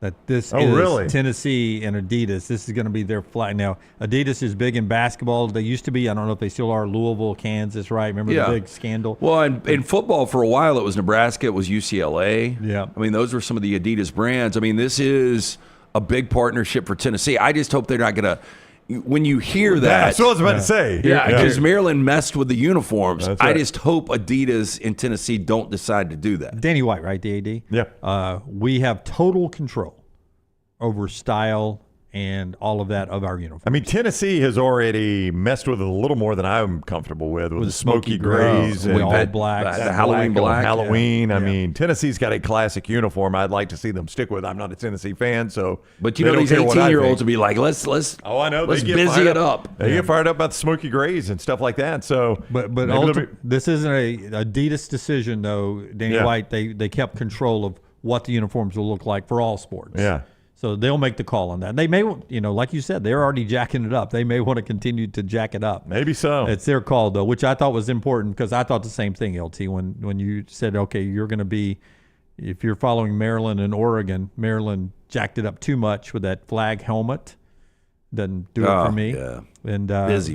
Oregon sort of has mastered that. We'll see what Tennessee does. But this is big for, I think, Adidas, but also huge for Tennessee as well. And But that is a talking point every weekend. I mean, wherever it ranks, 50th among the headlines of college football. But do you guys not sit back and, I wonder what Oregon's wearing today? yeah, well, when they send it out on social media during the week, sometimes we show it, but they send it out every week, and I'm always like, I look at it, I'm like, oh, I like those. That's not my favorite. I don't think Auburn's the first school ever to do this. One of the first few I remember, though. They did that surplus sale. Oh, yeah. And I think it was pretty successful. I don't know what they made off of it. Well, you're just what are we going to do? Send those to third world countries? I mean, I was just going to say, I wonder if Tennessee does the same thing. Just load up all the unused Nike gear whenever this day comes, and indoor practice facility. Just let people line up and come buy it. The stuff Auburn was selling was pretty deep discounted. Oh yeah, I saw the prices on it. Yeah, you could get a football or basketball jersey for like $25. Yeah, I mean, $10. You don't find those in baseball the, jerseys. Yeah, polos were like $10-15. I mean, it was good stuff. Do you allow the players to work it and they get the percentage of whatever they sell? Yeah. Just sitting back their garage or estate sell? Yeah, and Jennifer was showing me like a photo or video of one of her friends that was down there. Yep. And had posted it on social media, and she was asking me about it. And she's like, well, do the players have to give all their stuff up? And I was like, I don't know how that works. I think maybe they do. Like, if it hasn't been worn, I think they probably have to turn it back in. I don't And know most about of the that. stuff would have been worn by now. But I do know the jerseys because I talked with some people about this. The jerseys, all the nameplates had to be removed. Like, they couldn't sell at Auburn. Yeah. Yeah, okay. All the nameplates had to be removed. They couldn't sell a Pettiford's basketball jerseys that were left over. Right. They couldn't sell Pettiford and Broome and any of those with a name on it. They had to unstitch the nameplates of the ones that were already plated up with names. But what I was telling Jennifer is I said I would assume the players have to surrender a lot of stuff because you don't want them like doing TV interviews and stuff wearing Under Armour gear. No. You're a Nike school. But it's instantly replaced. Well, yeah. You trade the old for the new for sure. Yeah, absolutely. All right. By the way, at Tennessee, could happen during the show today, but Joey Aguilar, no surprise, expected to be named the starting quarterback very, very soon. No surprise there, right? No, there's not. This George McIntyre kid's interesting, though. I know he's young and green, but I wonder how short the leash on Joey Aguilar is. Okay. Tonight, before we jump into a little Alabama camp news and some other college football, tonight, if you want to watch American tackle football, and it's a game that counts in a standing. So this is, I think, the first American tackle football this year. Well, not counting the UFL, but you know what I'm saying. Yeah. First game that counts. Fall. Let's go fall. We get a high school football game. You get to see a $62 million high school stadium unveiled. ESPN2 tonight. Milton at Buford over in Georgia. They debut their $62 million high school football stadium. Seats 10,000. More room for standing room only. 15 suites. 3,500 square foot video board. All for a high school stadium tonight on ESPN2. Sweets. 15 suites. I went to Sachs High School, Lance. We barely had a concession stand and press box. I know Homewood was nicer. Thompson was somewhere when you were there in the middle. Now Thompson's much better. I mean, there was a time. I mean, it got to be aluminum bleachers, but there were a time when you had the wooden bleachers. Oh yeah, I remember being at Sachs. If you guys ever gone to a game at Oxford? I know Homewood played over there some when I was in high school. I don't know if you it's right off the interstate. Yep. And the visitor side at Oxford is like 3 rows of poured concrete for 100 yards. It's like 3 or 4 rows, and it's just poured concrete. That's all it is. Like you're sitting on poured concrete. Yeah. There's no aluminum bleacher, no wood bleacher. You're just sitting on a concrete pad. And Oxford's a pretty nice stadium. Yeah. I mean, first time I went to Arkansas in 94. First time Alabama played at Fayetteville. Maybe it was Auburn. It was either Auburn or Alabama, but it was a game in Fayetteville. And I went to that because the first time I went was at War Memorial in Little Rock. Boy, that is a shithole. But in 1994 to Fayetteville, their end zone seats, that stadium's come a long way, but their end zone seats were the same type of bleachers that you get here in Alabama, where it was concrete bleachers. Mm-hmm. Is that the Buford Stadium there? That's the Buford Stadium, that you'll see tonight. 10,000 strong. But when I went to Arkansas, now that's a high school stadium. Arkansas's on-campus stadium was not that good. Yeah. Their end zone, where a lot of the Alabama fans had to sit, was like your high school stadium at Thompson used to be and all that, where it was bleachers with those big blocks. You'd walk up and it'd be a big wide step, and the block would make it to do the half steps all the way up. Yeah, that was their stadium. It was like a high school stadium. That's believable. But like that's got to be nicer than 95% of the MAC. Oh yeah. There's a lot of colleges that would add a few seats, but they'd take that stadium right there. So you get to see that tonight. Well, by the way, in Alabama high school, there's a small school over in Gadsden, Coosa Christian. And their coach got suspended for the year. I have no clue what he's accused of doing or what he admitted to doing or whatever, but he's suspended for the year. Just try to guess who the interim head coach is. Just try. Oh, it's Rush Pro. Of course it is. Yeah. 100% it's Rush Pro. Yeah. And wait, you suspend a coach and you bring in Rush. That's exactly right. He was already on the coaching staff. He was. Yeah. He was like some sort of co-head coach. Co-head coach, yeah. So head coach gets suspended for a year, and Rush is going to take over. Yeah, and that guy better sleep with one eye open. He'll never coach that team again, ever. And apparently, I guess it's AISA, they're a pretty good team. Oh, I didn't even know they were. I thought they were AHSA. Yeah, I think they're a private. They're private school. Yeah, but I may be wrong. But they're a pretty good team, from what I'm told. By the way, on the Adidas thing, don't think of it. I'm being told as an Adidas version of Oregon from a uniform standpoint. It's more of an investment in the school. Very little changes to the home and away jerseys. And I'm told Tennessee actually has an internal design team that has been designing their smoky gray and dark mode jerseys, and they'll continue to provide that same direction. So they have in-house the uniform design team. So investment there from Adidas to Tennessee, which is huge for the Volunteers moving forward. And we told you about how the players are getting a significant part of that pie. Back on the field, what does Ty Simpson have to be for Alabama to win the national title? There's a story at USA Today after we hear from our friends at Odie's, who bring you part of the show today. Tell us about Odie's. Odie's Tavern, great place to go. Last night we were there for Odie's team trivia. I'm trying to remember what was the question. Oh, the only bird that can fly backwards. Hummingbird. Boom. Yeah, Jim would have gotten 5 points. I mean, there were a lot of people that were just like stopped in their tracks. Like I didn't think it was that difficult of a question. But yeah, the hummingbird, very good, Dunaway. Things you learn. I think the U.S. military has studied the hummingbird and uses it for some of our design for our military planes. Fascinating Hummingbird's an creature. amazing thing. I think that's Jim lying. I mean, I don't know how fast their wings Jim or not, that was a nut. flap, but I saw one the other day by a neighbor's mailbox. Fascinating creature. Little things you learn at Odie's Team Trivia. We do it every Wednesday night. The original location in Crestline. 2 locations, though. Newest in Edgewood. Live music every Friday and Saturday at both. Great food at both. From Rodney Davis. Been doing it for 40 years now. Ice cold beer buckets full of the Bud Light. Get in for lunch or dinner. Live music all weekend long. It's Odie's Tavern. All right. So another story on the USA Today website today. We mentioned the Hugh Freeze one earlier. Is actually about Alabama. What does Ty Simpson have to be for Alabama to win the national championship this year? And Blake Toppenmeyer writes, Ty Simpson can lead Alabama football to glory without being Mac Jones. And we discussed this actually yesterday. And then Blake writes it today, dropping earlier this morning.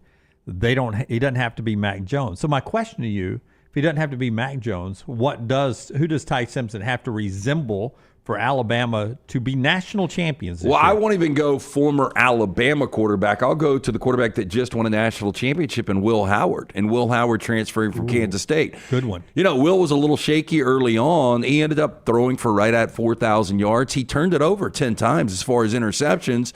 He ran for 7 touchdowns, 3 for 35. I think that's about what you're going to see with Ty. I think it'll be in the mid-30s for touchdown passes. I think he's going to use his wills to score 5 to 10. And I think if he's Will Howard, that's all you need. I think we would all accept if he gives you Tua Tagovailoa numbers, Bryce Young numbers, Mac Jones numbers, Alabama wins the national championship, right? Yes. So we can take those guys off the table and say if he's any of those guys, Alabama has won a national championship. Tua when he played at Alabama, not Tua in yesterday's scrimmage for the Dolphins. Guys, it is Chopper Robinson okay, though, by the way. Got carted off. I told you guys that is more important than Tua playing. Exceptionally. Yes. If I give you, can I just start real quick with A.J. McCarron, and let's do some of these numbers before Alabama got, quote-unquote, elite at quarterback, and you tell me, is this enough? Yeah. 2012, A.J. McCarron. 67 completion percentage, almost 3,000 yards, 30 touchdowns, 3 picks. That do it? Yeah. No, that would do it. Yeah. Okay. I mean, light on the yards, but yeah, different game back then a little bit. 2013, A.J. McCarron, 67% completion percentage, 3,000 yards, 28 touchdowns, 7 interceptions. That would do it. Okay. Blake Sims. How did A.J. throw? I think those probably were tips. 7 interceptions. Yeah, they weren't on A.J. So that was no only way A.J. made 7 bad decisions. That was on Barrett Jones. He couldn't get the guy's hands down? No, it was probably receivers. Just couldn't hold on to it. 2014, Blake Sims, 64% completion percentage, 3,400 yards at the time, Alabama school record, by the way. 28 touchdowns, 10 picks. No. 10 picks. Yeah, 10 picks is getting into a dangerous category. Yeah, I think so. Coker, 66% completion percentage, almost 67%, 66.9, 3,100 yards, 21 touchdowns, 8 picks.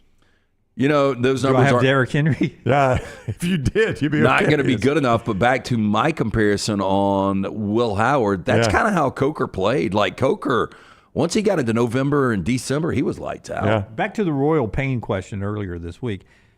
How many passes per game do you think Alabama? Can you give me what A.J. McCarron in 2012?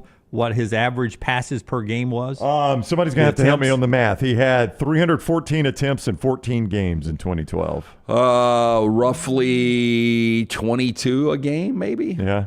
Okay, and how many do you close your eyes and now imagine he's wearing crimson? How many passes did Ty Simpson throw in a game? What will be his average for the Alabama quarterback this year? I think it'll be 32 to 35. 32.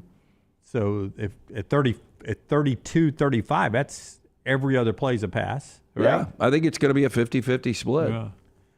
Well, I mean, I can give you what. It was 27 last year with Milroe. Yeah, I was going to say, I can give you what Milroe did. 319 attempts in 13 games for Milroe. Yeah, I think it was about 27 a game on average. Yeah. He's again, athletic, but he's not going to run as much as Milroe. Yeah. I don't think you want him running as much as Milroe. I'm just looking for, and I know the coaches have changed. Milroe, 284 attempts in 13 games the year before, so he threw more under DeBoer than he did under Nick Saban. Bryce Young in 2022, 380 attempts in 12 games. I mean, again, if you get Bryce Young, Tua Tagovailoa, Mac Jones numbers, this is you don't have to worry about it. You don't have to worry about this. I think if you just start comparing him to old Alabama quarterbacks, I like the Blake Sims comparison. You would want, if you're an Alabama fan, for him to turn it over less. Less. That's 10 interceptions. Yeah. All right. Before we do Tyler's 4 downs, the show is brought to you by our friends at Wada Wellness, your journey to healthy living. Listen, I use these protein bars that you get from Wada Wellness that basically just keep me from bad snacking through the day. And Monday through Friday, I use it for breakfast as well. So I'll have a protein bar for breakfast. I haven't had it yet today, by the way. I'm a little hungry. I'm going to have to eat one next commercial break. You're going to get hangry? Then I usually eat one about right now in the middle of the show. And then I eat one between lunch and dinner. And that's my plan. Every plan is different at Wada Wellness. You can go to Leslie and see them, aplanforme.com. No contracts, no sign-up fees. The first consultation is free.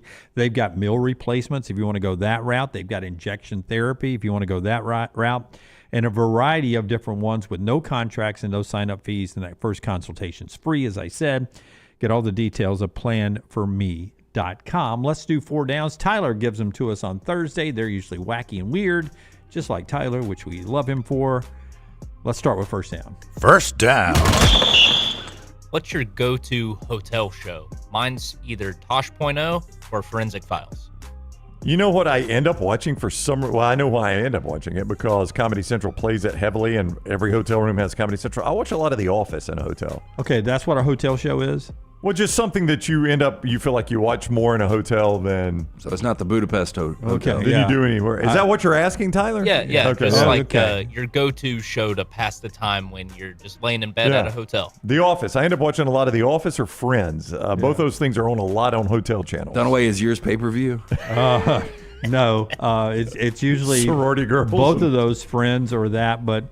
You know, I'll turn, if I'm on the road during football or basketball season, I'll turn SportsCenter on just to have it going on constantly. I always thought it was really cool to be on the road during the NCAA tournament, like I was last year for 12 days, or during the college football playoffs, and go to a news conference or to a practice and then come back. And as I was waiting to meet you guys for dinner or whatever, turn it on and they'd be talking about the stuff I just finished talking about or seeing or whatever. That was pretty cool. So depending on where I am, but usually it does end up being a Friends or just mindless television.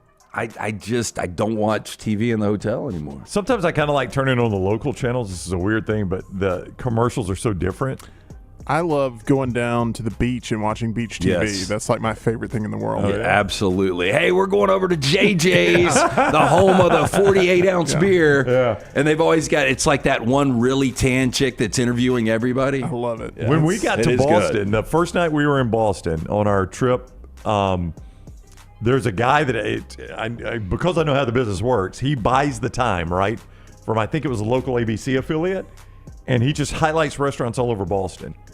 And he brought this other guy in, and they did like their top 5 Italian joints. And I was glued to it. Yeah. I was like, man, and we ended up going to eat at one of them. Like, he completely sold me on one of the ones. And I know how the game works. Yeah. I know how the game works, but I still bought it 100%. But he was fantastic. Probably charging those restaurants. That's yeah. what I told Jennifer. I was like, that restaurant's paying to be on there, but man, it looks good.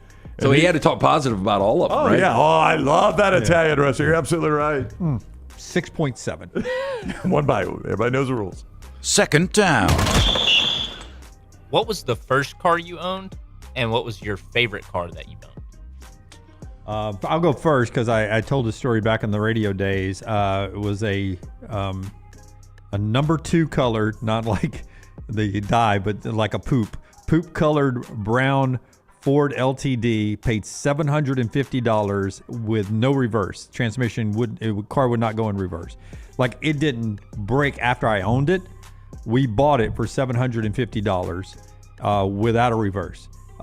Engine perfectly ran fine. Had the seats back then in the old days, kids. There was like no console in the middle. It was a bench seat. Like if your girlfriend wanted to sit right next to you, it just went across a bench like you're on a bus. That was the point, right? Yeah, it's just she could slide up right next to you. And that back seat was massive in a Ford LTD. I don't know what year it was, but $750. A lot of baby makers back there. AM, FM radio, no reverse. You always had to be very, very strategic. So how did you go anywhere, like when you parked at a place to get a burger or something? You'd have to. I was strategery, as one former president used to say. Hill to roll backwards, ability to pull forward, and lost a date with a girl. Never had a second date. We went to a movie, and I was able to roll backwards, I thought, and somebody parked behind me. Oh, no. And we had to wait till the next movie ended, and that person came out to leave, and she never went out with me. This is almost like the Karate Kid, where they had to push. Danielson had to get out and run push. it off every time. Hey, and forgive me if it's one of y'all's cars out there, but I saw yesterday in our parking lot. Did you see this? I don't know. Somebody had to put bricks behind both cars because I guess they didn't have a gear. Saw that, yeah. It was parked near where I normally park, and I was like, you know what? I'm going to park in a different spot today. I don't know about this. And you wouldn't need an emergency brake because it's just a small incline. So what it tells me is they can't put it in gear at all. Yeah, bricks behind the rear wheels so it doesn't roll off. Wow. I'd never seen that in our parking lot before. Yeah, I parked in a different spot because they parked pretty close to where I normally park too. Yeah, me too, Tyler. You and I park in the same area, and I was like, yeah, I think I'm going to steer away from this one today. I didn't notice that. I'll have to take it. One was one of the Rams I bought from Bo back in the day. Yeah, y'all had some great Rams. Just pick one of them. The last one probably. My original, I'm sorry, Lance. My original was 1980 Grand Prix. It was white Grand Prix. My friends it called wasn't it the Black SS? No, my friends called it the White Ghost. And my dad's deal was, if you drive it and take care of it, I'll get you a new car. It's a used, but it was new to me. And PK Brooks had a a Chevy Blazer that was red and gray.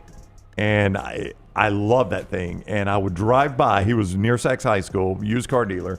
And my dad was an accountant, so my dad did his taxes. So that's where we bought our cars. It was from Mr. Brooks.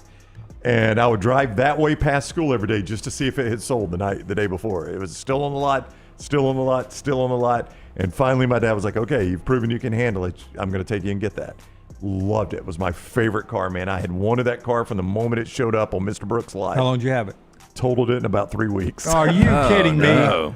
Yeah, I told it. I loved that Chevy Blazer, and I totaled it. Yep. Only real wreck I've ever had. Thank God. Rarely do I get a story that I had not heard before. Yep. Like I think I remembered the first car, but I never knew you got the dream car and totaled it in 3 weeks. Yeah, I mean, 3 weeks probably an over-exaggeration, but I did not have it very long at all and totaled it. That is horrible. Yeah, and I had looked, man, I would drive by Mr. Brooks' lot every day just to make sure that car was still there. Yeah. And then finally when my dad said we can go get it, I was so excited. I got a dear friend who, wealthy, could buy anything he wanted anytime. And just recently, you know him, Brown, I play golf with him. His wife wanted a new car years ago, so he bought her a new car, paid cash, and then he took her old car. Then his son got to be 16, so they bought him a car when it was time for him to get a new car. He moved out of his wife's old car, bought the son a new car. When he was going off to college, he drove his son's crap car. Young daughter, got a car when she was 16. When she was going off to college, got her a new car. He drove the daughter's crap car. That's a good father. So right now, the daughter just, that car was time to go. And he just bought this. It went to Franklin, Tennessee. He searched all over, just bought this unbelievable Tundra that's got everything, beautiful color, all of that. We're going on our guide trip a few weeks ago. And we go to Hertz to pick up the 8-person minivan because there's 6 people that are going to go up there, and we got to have golf clubs. And then we were going to meet 2 other people who were flying in. And Hertz, they'd even sent a reminder day before, hey, you can pick up your van after this. We go to Hertz in Hoover, by the way, Hertz. We go by there. On blast. Yeah, I even tweeted, I said, miss the OJ days. You guys were a lot more consistent back then. So we show up. Yeah, for the old kids running through the airport, jumping luggage. Yeah. That's a good line. You know what that guy? Quick response. Hey, join me in DMs. Let's talk about how we can solve the problem. Did they really? They couldn't see it, but they could not solve the problem in time. So in order for us, we had to drive 2 trucks on our golf trip. So he took his truck that he has waited 3 generations of cars in his house, had to drive it up on our golf trip. So we had 3 in each truck. We're driving up downpour between Huntsville and Nashville, and we're on the smooth part of a grooved road that's getting paved, and something beside us, the car beside us, hit a pothole and water covered the windshield that the wipers couldn't even get off for 5 seconds.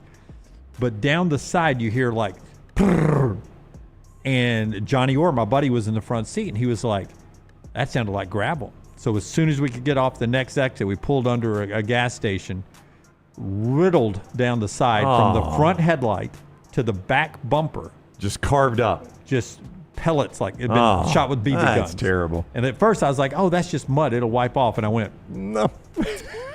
That's when you break the steering column. Hey, it got stolen. I don't know what happened. Ruined the trip. That's awful. Oh, we've got insurance agents who are in the group, and we were debating on how we could. Yeah. Did you guys see this? Nope. Yeah. I mean, we talked about, are we going fishing? We're going to try to put the boat in the lake and then accidentally roll in. But it was. That's awful. It was horrible. Guys waited forever for that. Yeah, waited forever for his dream truck, and now it's going to be fixed. Lance? I had a Jetta. 1986 Jetta was my first car. You seem too big for a Jetta. Nah, I don't know.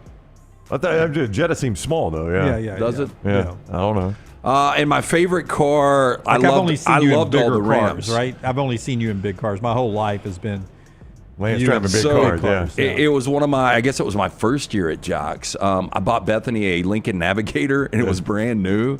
And I'll never forget Matt Coulter asked Spisto, he's like, "Dang, this guy just started working here. How does he afford that?" Yeah. It's a couple of good weekends. But that Navigator, brand new, back in 1999, that was a badass car, yeah.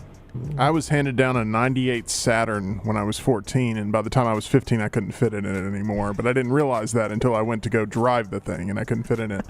But recently, I drive a Ford Maverick, and it's kind of a smaller truck, especially for somebody my size. And a guy walked up to me at a gas station, and he goes, "I don't want to live in a country where a man's bigger than his truck." And it's stuck with me ever since. It's like the most painful thing I've ever heard in my life.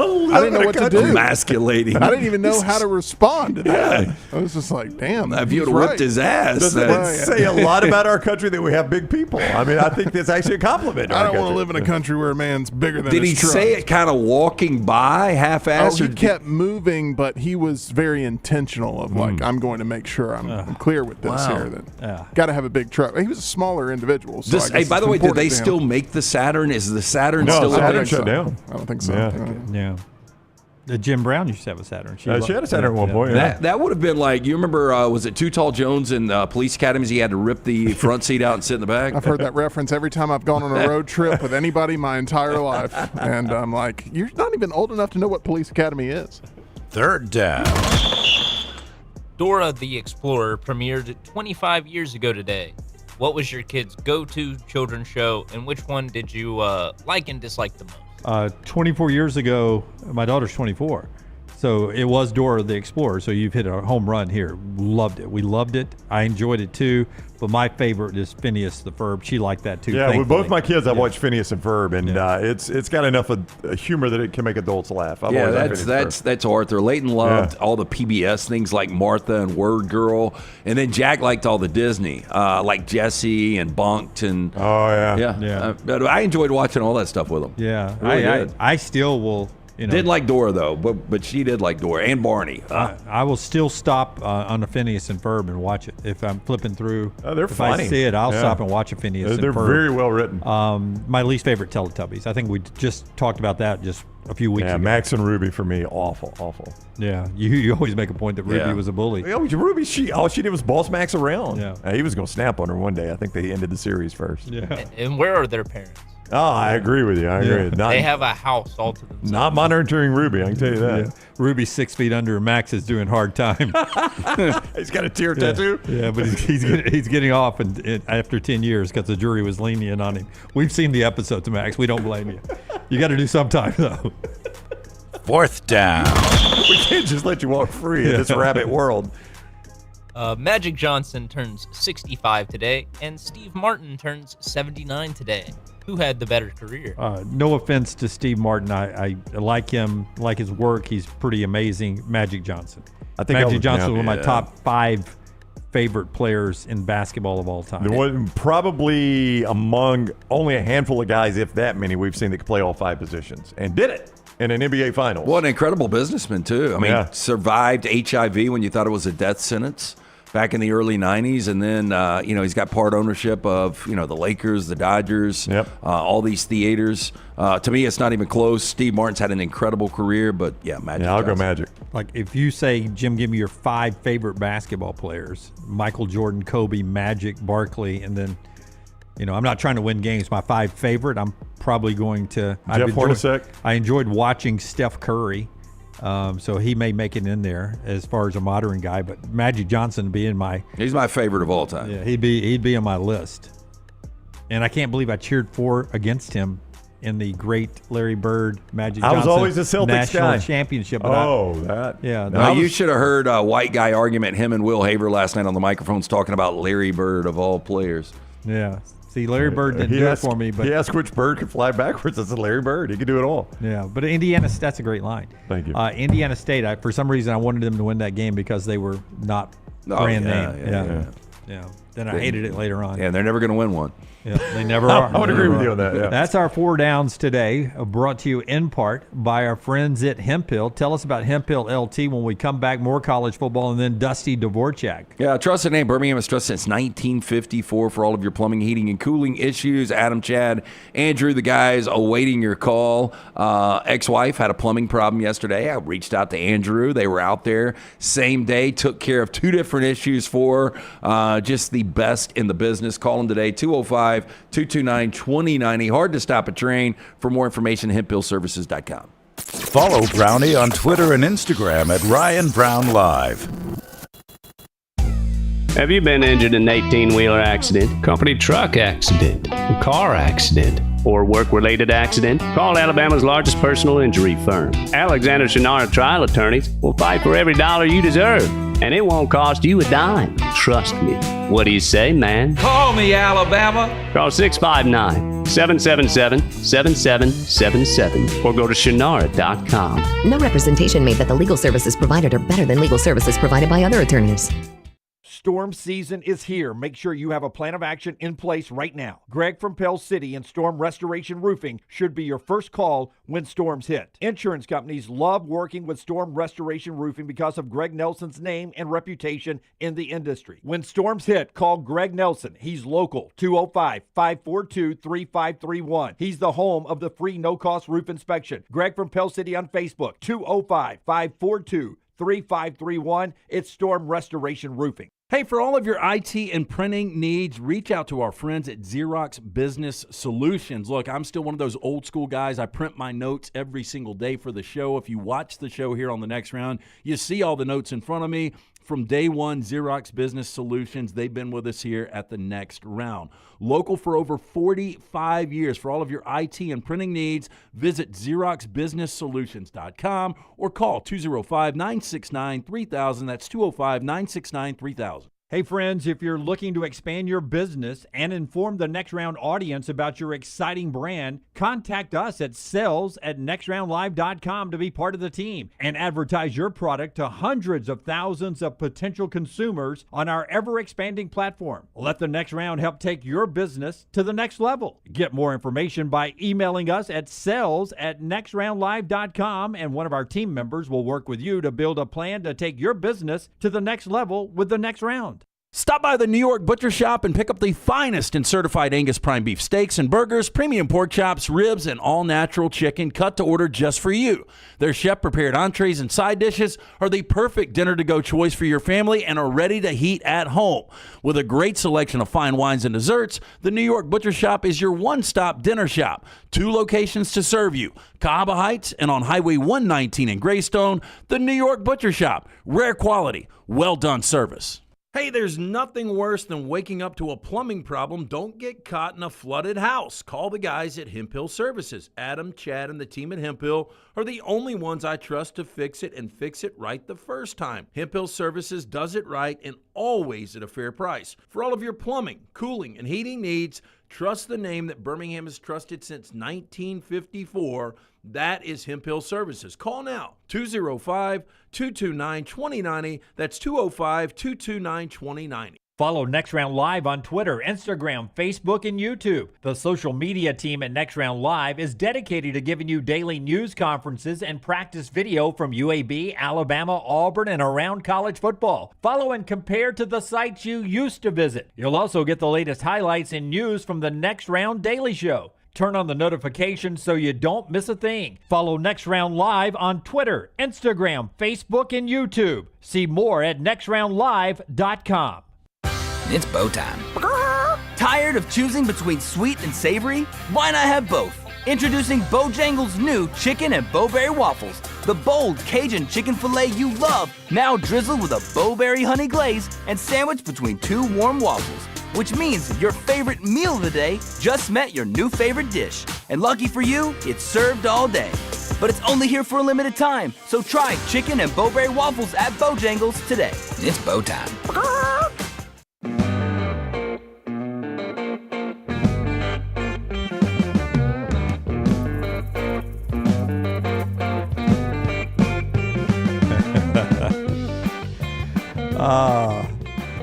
Saw Forster's off today.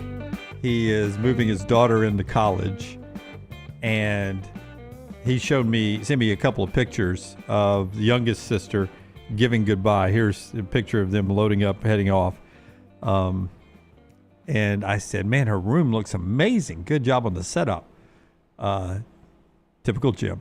That's her room at home. That was us packing up. We're actually on the way to campus right now. Lost in the details. These are sad moments. You know, Jack's best friend, Ryan, he just moved into Auburn 2 nights ago, and they had their goodbye on Sunday night. Those two have been inseparable for years. Well, they started first grade together. Yeah. And, really sad. And several of you guys listened to us talking about Forster yesterday and sent us messages on Instagram and DMs on Twitters and pictures of you guys who were listening to us while you were moving your kids into college. And we appreciate you guys making us a part of those big moments as we roll on. Let's do a Bo Tender moment of the day, and then we'll get to the bounce back teams, and then Dusty Dvorak at the top of the hour. Bojangles brings us the tender moment of the day. Yeah, from sweet to heat, Bojangles has got a great dipping sauce for those wonderful hand-breaded tenders that you can have at lunch or at dinner. If you're looking for sweet, try some honey mustard. You want some tang, try barbecue. You want some heat, try creamy buffalo or peach honey pepper. If you're craving smooth and creamy, the house-made ranch, jalapeno ranch, or classic Bo sauce, ready and waiting. So head to Bojangles, order some of those hand-breaded tenders with your favorite sauce today. And don't forget them when football season finally does get here. Great for the tailgates, great for the parties at the house. It's Bo time. Jordan Roddy on TikTok last night. How about this little man shooting baskets from the couch? Check this out. This is not AI. Thanks, Steph Curry. He's really draining them. That's wild. Look at that. Little kid just taking them, dropping them in there, man. I'll let it recycle one more time. By the way, doesn't miss. Yeah. 1, 2, 3. Got to see his handle. 4, 5. That one rolled. Got the shooter's touch. 6. You see him look at it like that's a soccer ball. Yep. 7. I don't know why we don't go for the 8th ball beside Dad there, but Dad's got 7 assists early. Well, Dad's got a way to entertain the kid now. By the way, turn up the air conditioning, dude. You're sitting there with a blanket on. Come on, Jordan. But a pretty cool tender moment of the day. And you can help me before we get back to football here, Tim. Longest employee for WWE right now is referee Charles Robinson in the hospital last night, bit by a bat. What? Bit by a bat, B-A-T. When I saw the headline, I clicked on it. I was like, oh, on Monday Night Raw or whatever it's called, were they using a bat and a prop? No, is that his home personal thing? In the hospital, he put on his Instagram last night. Here's the picture of him there. He's 61, 4 hours, 6 shots. I assume with a bat, they assume rabies. They got to be prevented right off the bat, right? Yeah. Yeah. This guy, though, is apparently iconic. He looks like Ric Flair to me. Yeah, he is a top 5 ref of all time for sure. He takes a bunch of bumps, which is, especially with how long he's been doing it, really impressive. I mean, he's taken a bunch of big hits over the past month even, and so the fact that it's the bat at home that ends up sending him to the hospital is kind of a strange twist here. Yeah. So nothing that happened in the ring or anything, but a bat catches him, and he's at the hospital doing fine, he says there, and hopefully will not miss any time in the ring. I didn't know. I mean, I know bats can bite you, and I assume when they do bite you, they probably think something's wrong with the bat, right? Oh, I think you assume rabies, right? Yeah. I think you assume every bat's rabid. Yeah. Well, I heard that's a bad shot to get. Yeah, 6 of them usually. I was always told in the stomach, Yep. right? Big needle. Oof. I mean, if you get bitten by an opossum, you assume it's rabid. Yeah. A bat, you assume it's rabid. Oh, I think any of this stuff. I was watching 72 Deadly Animals last night, and the porcupine was on there. Yeah. And it becomes dead. Say that again for me. The porcupine. Porcupine? Yeah. Porcupine. No. We got 3 different ways We here. really do. Yeah. Porcupine. Anyway, Porcupine. the quills get bacteria on them, and if you don't get the quill out, it can lead to can some kill you. bad stuff. I can see that. Tyler got bit by a spider a couple weeks ago. It was I pretty know. bad. Hey, how'd that turn out? That was a bad spider bite on my stomach, too. It was so Wow. bad that when I was at the doctor and the doctor asked to see it, I showed it to her, and all she said was, "Damn." The doctor? Did you get it when you were sleeping? I guess it got me when I was asleep. I didn't know it bit me. Oh, And, once that happens, you're like, the bite started looking nasty. You know, what are those urban legends that you eat like 13 spiders in your lifetime when you're sleeping? Yeah, I've heard that. no, It's a very odd number, though. I know. mean, why It's 13? oddly specific. Yeah. All right, back to college football after LT tells us about our friends at Twin Peaks. Twin Peaks, Dunaway wants to remind you, I brought this up a couple of days ago. If you're looking for a place to have your fantasy draft, how about Twin Peaks? Fantasy season is here. Twin Peaks, a place to draft like a pro from now through September 4th. Reserve your fantasy football draft party at participating Twin Peaks locations. Score big. Draft kit loaded with everything you need. $50 kickback card for the commissioner. Don't settle for basic. Draft at the lodge. You can book now. Go to twinpeaksrestaurant.com/fantasy draft. That's twinpeaksrestaurant.com/fantasy draft, the home of the 29-degree draft. And if you're the commissioner, go ahead and just buy a round of beers for the whole everybody there, right? You get a $50 kickback card. Just go ahead and buy a whole round. Yeah. Kick in a little extra. of course. It's a Do great that for the commissioner right league. there. Yeah. Right? Do it for the league. Don't hold that and you walk out spending nothing. The chat is now arguing how you say pork, how you say the prickly animal Lance was talking about, and they're on me for calling it an opossum. Isn't that? No, it's possum.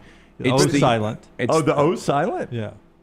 Well, it depends. Some people say opossum if you're trying to be uppity. It's Some just people possum. some people are wrong. But the porcupine is what I've always called it, is the 3rd largest rodent in the world. Yeah. I never knew the porcupine was a rodent. Yep. Okay. I don't think I did either. Porcupine. I can't even say it now that I've just heard it wrong both times. Porcupine.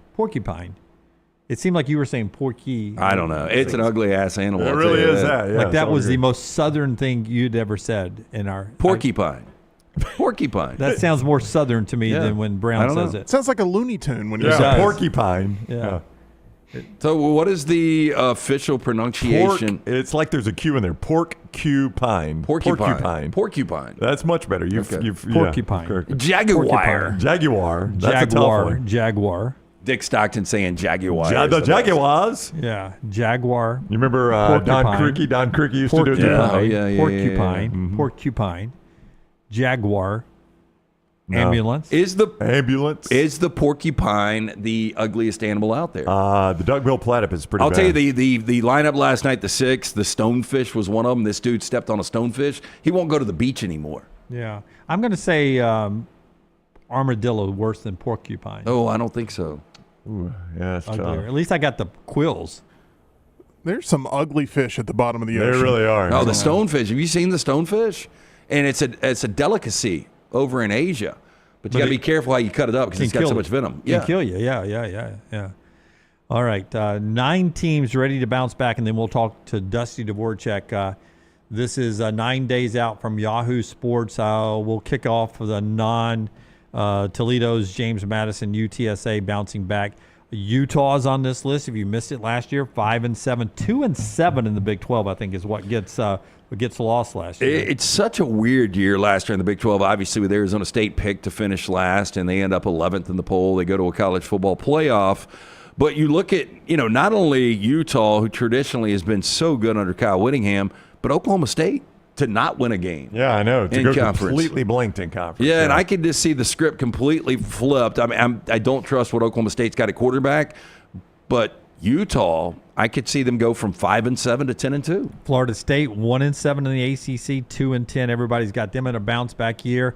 Everybody's got Oklahoma in a bounce back year, 2-6 in the SEC, 6-7 overall. Just such a challenging schedule. Like they could be a much better team and go from 6 wins to 8 wins, and that doesn't look like a massive bounce back, but it could be such an improved team. Auburn's on this list from Yahoo, 2-6, 5-7, bounce back year. So look, in the Power Four, I've given you Utah 5-7, 2-7 in the league. I've given you Florida State 2-10, 1-7 in the league. Oklahoma 6-7, 2-6 in the league. Auburn 5-7, 2-6 in the league. Bounce back team, Alabama. So bad at Alabama last year. They were 9-4, 5-3 in the SEC. That they're bouncing back from that. Yeah. I do think there's something. And who was it that was on the show the other day? And they were like, I think it was Marty Smith. And he was talking about Kalen DeBoer didn't maybe realize how big this job was. I don't think anybody realizes. No. I think Nick Saban probably did. Yeah, I think Nick Saban did. But again, he had coached at LSU and in the NFL, so big jobs. But if you're sitting there on Sunday morning after the ACC championship game between SMU and Clemson, and you're being very optimistic as an Alabama fan, we might be the last team that gets in here. You go from being the last team out to people talking about Kalen DeBoer not making it after year 2 if he doesn't go to a college football playoff. So I think it shows you the magnitude of the job, and it obviously shows you the job that Nick Saban did. Yeah, I saw TikTok fed me, the old boy's name, that Brandon Walker. Dan Quisenberry. No, Brandon Walker. Cat from Barstool. Oh, yeah. God. Yeah, I'm not. He and T-Bob together now. Yeah, T-Bob's great. Love me some T-Bob. I don't understand the other. And he was talking about coaches on the hot seat, and he ran through all the normals, and he's like, "Oh, Alabama! How can I forget Alabama?" If that's pretty good. You almost nailed it. Yeah. Did I really? Yeah. I won't be able to do it again. You will not. Yes. Alabama. How did I forget Alabama? No, you can't. Do they have him because of that? Worse? Yeah. Brandon Walker. Yeah. He's there long before. He's really controversial. So he's the heel. But anyway, I mean, he was like, DeBoer's definitely on the hot seat. I'm like, he's not. No. He's not on the hot seat. He is not on the hot seat. He's not. You can make absurd arguments like, if he got 6 wins. Well, I mean, yeah. I mean, if a porcupine fell out of my eye. I think DeBoer is such a good coach. I think it's going to be tough to fire him. I mean, nobody's ever going to be able to replicate what Nick Saban did. I mean, if he misses the playoffs again, is he going to be under immense heat and criticism? Absolutely. Yeah. Is he getting fired? No, he is not. Well, look, and I do think, and I'll say this on record, I love Kalen DeBoer. I think he's an outstanding coach. He's one of the best coaches in college football. But if he goes 3 consecutive years with not making a playoff, he probably should lose his job. Yeah. All right, Michigan and Washington, the other 2 teams, Yahoo Sports. Dusty Dvorak on the other side after LT tells us about Dr. B, the guys that changed LT and trying to change Brown's hair forever. Yeah, best in the business. Again, I do that non-invasive treatment 3 times a week, 30 minutes each time on the couch. That is it. My hair has more than doubled in thickness over the last 4 years. T3's got that new test. It's easy, it's painless, affordable, takes 4 seconds to perform. It's going to show which medicines and compounds will specifically work for your hair loss. There are over 10 categories of agents they use, knowing they will work for you. They will custom compound these agents for you in pill or topical forms. You pick and choose which agents you want. Men and women ordering Hims, other products online, don't even know if they work. Stop wasting your money and critical time while you're losing hair on treatments that aren't working for you. Go see Dr. B and find out what will work. 205-319-0316 or t3hair.net. Follow Dunaway on Twitter and Instagram at Jim Dunaway. Have you been injured in an 18-wheeler accident, company truck accident, a car accident, or work-related accident? Call Alabama's largest personal injury firm. Alexander Shunnarah Trial Attorneys will fight for every dollar you deserve, and it won't cost you a dime. Trust me. What do you say, man? Call me, Alabama. Call 659-777-7777 or go to Shunnarah.com. No representation made that the legal services provided are better than legal services provided by other attorneys.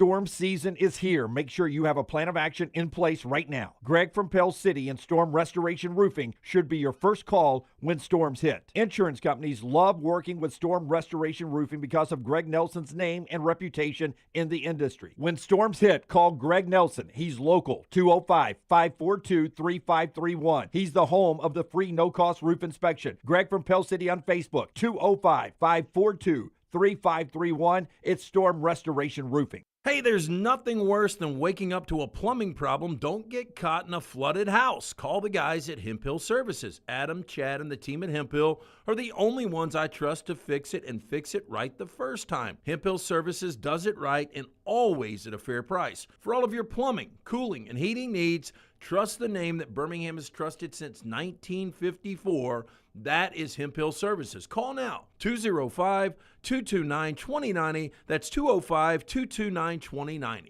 Take TNR on the go with a podcast built for your satisfaction. Miss Hour 1, find it in podcast form. Miss Hour 2, stream it now. Miss Hour 3, download it for later. Miss Hour 4, well, just know it's never coming back. Listen to TNR wherever you find podcasts. When you crave activity like we do, you belong in the Roback family. Get the best golf wear, hoodies, and activewear for men and women at Roback.com. Use promo code TNR20 to get 20% off your order. That's Roback.com, promo code TNR20. Excitement awaits at Barber Motorsports Park for the UAB Medicine GT World Alabama Benefiting Teal Wings of Hope, September 5th through 7th. Witness some of the most iconic sports cars like Lamborghini, McLaren, and Ferrari battle it out on the track. Enjoy the beer gardens, food trucks, kids zone, garage, and more. The UAB Medicine GT World Alabama. Kids 15 and under get in free. Get your tickets today. Looking to expand your business? Let the Next Round help you. Contact us, sales@nextroundlive.com, and be part of the team. Advertise your product to hundreds of thousands of potential customers on our ever-expanding platforms. The Next Round can take your business to the next level. Join our existing partners in the fastest-growing media space, both live and on demand, while reaching the most desirable audience for your business. Get more information by emailing sales@nextroundlive.com, and one of our team members will work with you to build a plan to take your business to the next level using the Next Round. Stop by the New York Butcher Shop and pick up the finest in certified Angus prime beef steaks and burgers, premium pork chops, ribs, and all-natural chicken cut to order just for you. Their chef-prepared entrees and side dishes are the perfect dinner-to-go choice for your family and are ready to heat at home. With a great selection of fine wines and desserts, the New York Butcher Shop is your one-stop dinner shop. 2 locations to serve you, Cahaba Heights and on Highway 119 in Greystone. The New York Butcher Shop. Rare quality, well-done service. It's bow time. Tired of choosing between sweet and savory? Why not have both? Introducing Bojangles' new chicken and bowberry waffles. The bold Cajun chicken filet you love, now drizzled with a bowberry honey glaze and sandwiched between 2 warm waffles. Which means your favorite meal of the day just met your new favorite dish. And lucky for you, it's served all day. But it's only here for a limited time, so try chicken and bowberry waffles at Bojangles today. It's bow time. Jim Dunaway, Lance Taylor, Ryan Brown. Live from the Birmingham Racecourse Casino Studios, the Next Round, presented by Bud Light, is on now. Man, he's in our preview monitor, clean cut, ready to go for a season. Looks like he's training for a triathlon. Let's talk to one of our favorite guests about football. This guy used to be a beast in the trenches. Still a beast, though. Yeah, Still he's a got to put up beast, with Canal. Dusty Voracek with us. You've seen him on the show many times. You'll see him on ESPN. You hear him on Sirius XM with our guy Danny Cannell as well. What is up, Dusty? Welcome in. How are you? What's up, boys? It's a decathlon, not a triathlon, Jim. Come on. Okay, so come on. Multi-sport. I like that. You want me? I told this story the other day to some people that haven't heard it. That Bo Jackson obviously grew up here in Birmingham, and stories about Bo Jackson are legendary. Anybody that lived here a long time has got a Bo Jackson story. He won the state championship in the decathlon, Dusty, and only competed in 9 of the 10 events. He was so good in the 9, he didn't even have to compete the 10th to win the state championship. That's remarkable. So I don't know how I hadn't seen it, because growing up, like everyone my age, I'm 42. I mean, Bo Jackson was bigger than life, right? I mean, Bo knows. I had the Bo knows poster on my walls, but I had somehow not seen the 30 for 30 on him. And they've been doing a bunch on, I don't know which ESPN is, if it's news, if it's you or whatever. They've been replaying a lot of, maybe it was SEC Network, replaying a lot of the 30 for 30s. I just watched that one like 2 weeks ago. I'm sure you guys have seen it. Wow, was that unbelievable. And I guess he was, what they were saying there, he's a big fisherman. Loved to fish too whenever he's a kid, which is big with my kid. And I just, and then obviously I knew about the hip injury, but going through that and just his career, I mean, Bo Jackson is the man. Is he the greatest? Is he the greatest athlete in American history? Multi-sport athlete? Is it safe to say? Yeah. I mean, Dion or him, right? That's kind of the debate. Yeah. I mean, I think Jim Thorpe, if we want to go way back, and Jesse Owens and those guys. But yes. The greatest I've ever seen, Bo and Dion. Take your pick. Yeah, but you could do baseball. I mean, baseball, all-star, football, all-pro type running back, Heisman Trophy winner, but great at track. Could have been on the U.S. track team. I was surprised they didn't try to get him to push the bobsled one year at the Winter Olympics because they did that with Herschel. Yeah, they tried to get Herschel to do that one year. One thing that was crazy to me is when they were talking and when I was watching that, he didn't really like to lift, like and train. Like it was just like he could just kind of show up and be that good and be that much better than everyone else. Like, not that he was lazy, he just wasn't really into that kind of thing. But it just an absolute freak and a marvel. And I'm sure Auburn fans wondering if they've got somebody that can be Bo Jackson-esque this year as they look to turn the tide and turn things around. Well, look, you're very familiar. Your alma mater. Jackson Arnold comes from Oklahoma. Now he's got a new change of scenery. I asked somebody this the other day. It was really difficult to get a gauge on how good Arnold could have been because the offensive line and obviously the skill around him was so depleted. But how do you think this transition from Norman to Auburn will go for Jackson Arnold and ultimately for Hugh Freeze and Auburn fans? Well, I need to know from you guys. I need to be having you guys on my show. Are these reports, these rumors coming out of Auburn camp, are they legit? I mean, you guys are there. About the play calling, how they do it, first down, second down, third down? Or about Arnold struggling, because I have heard those. Yeah. I've read a lot that people are saying that Jackson's struggling. I'm rooting for him. He's from Denton, Texas. My dad graduated from Denton High School. I'm from 5 miles up the road from Denton. I like Jackson. I hope he can flip it and turn it around. I have not talked to you guys since SEC Media Days. I know it's been heavily talked about. And I think where it kind of started was Hugh Freeze was on with myself, Rick Neuheisel, and Chris Childers on Sirius XM. And the whole conversation around confidence. And he made a comment about making sure that his defensive coordinator knows that Jackson always has to finish practice winning. Like basically telling us that he's telling his defensive coordinator to keep it bland, keep it vanilla, and please try to help ensure that he's having success to help boost his confidence. That was foreign to me. I'm just an old nose tackle. What do I know? But Rick Neuheisel's coached a lot of ball. And when I asked Coach Neuheisel, and he's an offensive coach, if he had ever experienced that at anywhere he's been, if he had ever seen that, he said no. That made me worried. It made me worried that they're trying to manufacture confidence. That was clearly a word that was an issue at Oklahoma. And I don't know, guys, I can't pinpoint it. This dude had so much confidence when he got to Oklahoma. He was on top of the world. You go back to that bowl game he played in to close out 23 against Arizona. He was letting it rip. He was letting it loose. Now, he had, I think it was 3 picks in that game and one costly pick six. It really wasn't even his fault. And then we don't need to go back and talk about everything that happened in Oklahoma. The struggles were real for a lot of reasons, not just Jackson Arnold. But somewhere from that true freshman year in that bowl game to by the time the end of the year last year, the confidence was gone. And I know that clearly that's something Hugh Freeze is trying to find. And I'm just very curious if they found it. And I don't think personally having what I want from my defensive coordinator, from my quarterback, is to throw everything and some at my guys. to where when we show up on Saturday, it's easy. It's easy. Now, there's a time when you go scout and you got to look squad. That's one thing. But when my first team defense is out there, I want them humming now. And I want my offense, my O-line, my quarterback, my receivers, my running back, everybody to feel that. And whether it's sink or swim, we're going to learn from it. We have success. Okay, great. That's going to build some confidence. We have some struggles. That's okay. Struggles are sometimes the best thing. That's where we learn. That's where we get better.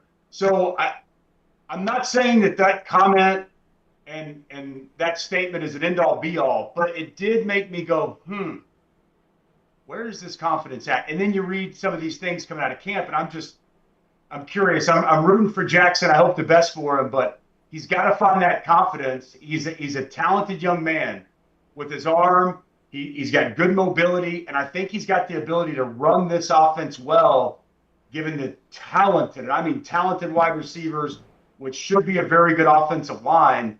I don't know. I'm 50-50, guys, on how I truly feel heading into the season. I think it could go either way. I believe that first scrimmage was a shakedown type cruise for the offense. The confidence scrimmage will be coming up this next scrimmage, the second scrimmage, to get you that confidence for that Baylor game. Dusty's with us, Sirius XM every morning. Dusty and Danny on my drive in, yours as you had to work too, and of course, great analyst on ESPN with us on the Shunnarah hotline. Dusty, Alabama names Ty Simpson this week. You were at SEC Media Days. If they get good, not great, but just good quarterback play, is Alabama a national championship contender? I know you guys are counting down your top 25. Is Alabama a national championship contender? Well, I'll tell you that we made it to 6, and Alabama's name hasn't been called, and it will be called. I can tell you that. Yeah. Little tease. I'm high on the tide, boys. I'm high on the tide. Yes, Jim. I know in this, when you're asked a question, you answer it, and then you follow it up. Yes. They're a national championship contender, 100%. I think that if Ty Simpson is good, they're going to win the SEC. That's the way I feel. I think Alabama's offensive line's got a chance to be excellent this year. I love Parker Brailsford. We know. I mean, it's funny. My man at Fox and the Athletic does the freaks list. Bruce Feldman. Yeah. And we're going down the freaks list. What was it, 3 Bama offensive linemen were like the top 22? Yep. Like, what? I already liked them a lot before that. I didn't need that to tell me they got some very talented dudes. But when you see that, if that doesn't make you go, damn, I don't know what will. So I think the offensive line's got a chance to be really good. Ryan Grubback, it's massive, right? Don't know if you got to do this, but Ron Williams is 18 now. So he's actually gotten a year older than last year at 17, which means to me he's going to be even better. I think we just saw a glimpse of Ryan Williams a season ago. I think Jeremy Bernard can be even better. You bring in Isaiah Horton, who's going to give you some size. Like, yeah, man, Ty Simpson is good. Alabama is national championship good and SEC championship good. Because I think the defense is going to be really good. The one thing that I wish I knew, because I have Ty Simpson, obviously offensively, he's the piece that has to fit. The piece on defense that has to fit for me is Rousseau. If Rousseau can be what I think he can be and what I had been told when I was there back in the spring, I was there for NFL Pro Day. And I was talking with some staff and talking with the strength staff. If he's what I think they believe he can be, and he can be a legit, top-notch edge defender and get after the quarterback and create negatives, because I think they need that. They're lacking that. I think this is going to be a big-time defense. I don't know if, I don't think the defense got enough credit. I thought Kay Womack did a really nice job, especially second half of the season. That's with losing Deontay Lawson, who you get back. And I love his leadership. I told you guys last year on the show, kind of the same time, I was really high on him. I still am. And I don't know what after the surgery exactly what he's going to look like. But having him on the field leader, commander that he is, that helps you exponentially. It's going to be a big year I really like Tim Keenan in the middle. LT Overton that's a pro. I think that he's got even more untapped potential that he can get to. And I think that back end's got a chance to be really, really good, man. Like, plus, by the way, this just in, and I know they lost to Vanderbilt, and I still can't. Though it was a great day in Norman, Oklahoma, I'd be lying if I said otherwise. I don't know what happened in that game. Kalen DeBoer is an outstanding coach, and I think if they can get the quarterback spot and Ty Simpson, who good on him for waiting his turn, being patient. He's got so many great pieces around him. He doesn't have to be everything. He's just got to execute the offense, do his job, and Alabama to me is going to be in Atlanta, and Alabama is going to go a long way in the college football playoff. Dusty Dvorak with us on the Alexander Shunnarah Trial Attorneys Hotline. You played at Oklahoma. You still make your home out there. Was there ever a moment where Oklahoma fans got concerned about this John Mateer story? It started and ended so quickly here. I just wondered was there a moment where people are like, oh my gosh, they've kind of built the season around this guy, and now does he play? I think fans naturally freak out about all kinds of stuff. I got the text message. Today's Thursday. Did that break on Monday or Tuesday? Tuesday, as I remember it. Is that right? Monday night. Monday night into Tuesday, yeah. I got a message Tuesday night. No, it was Monday night. It was Monday night at 8 o'clock. Yeah. Because we talked about it Tuesday morning on the show. I got a text message Monday night from a bunch of my friends, and they're big OU fans, and there was, I read it, I saw it, I didn't even respond. I didn't pay much attention. I'll be honest, I was wrong in my assessment with AI and Photoshop and everything that's created. I find a hard time believing certain things. And so I just kind of cast it off as BS. What was interesting to me is that when Mateer put out a statement, he actually acknowledged that, that was his Venmo. He did put that out. It just wasn't, we all put different things in the memo, in the notes as to what something is. That surprised me a little bit just because I assumed it was a fan of somewhere trying to get at OU fans because they're easy to get at. But I put no stock that this is going to affect John Mateer or affect this team. Some OU fans, I think maybe for 12 to 24 hours, I think possibly, but to me it's a throwaway nothing story. So I don't put a whole lot of I put 0% chance that it's going to affect his status on the field this year. So as it relates to what we're going to see from him, this Oklahoma offense, to me it's a nothing burger. Just because of Sin State, I'm going to ask you about Mike Gundy. I think his first year was your last year at Oklahoma. He's going into year 21. He's coming off the 0-9 in conference. I personally think, 8 of the 20 seasons, he's had 10-plus win seasons. I think he's done a hell of a job there. How difficult is that job? And what is the temperature right now with Gundy? He's done an amazing job there. It's not an easy place to win. It's that's no disrespect. My wife's from Perry, Oklahoma. Perry, Oklahoma, as the crow flies, is about 15 miles from Stillwater. So my wife grew up in a town where I'd say 80% are Cowboys. The other 20 venture south to Norman, they become Sooners. So and I have a great relationship with Coach Gundy and, quite frankly, a lot of Oklahoma State fans since my playing days. So I really appreciate him and the program that he's built. But if I'm being honest, man, it's not an easy place to go win. I mean, you just look at the track record and the history of the school. Not a lot of coaches have had success, let alone sustained success for 2 decades. I believe, I know you mentioned the double-digit win seasons, but in 05, they had a losing year. Last year was the first year since his first year in 05, he didn't make a bowl game and have a winning record. That may not sound that impressive to an Alabama fan, but let me just tell you, ladies and gentlemen, that's impressive in Stillwater, Oklahoma. and then obviously the the double-digit win seasons as well. I mean, now 2 years ago, guys, they played Texas in the Big 12 championship.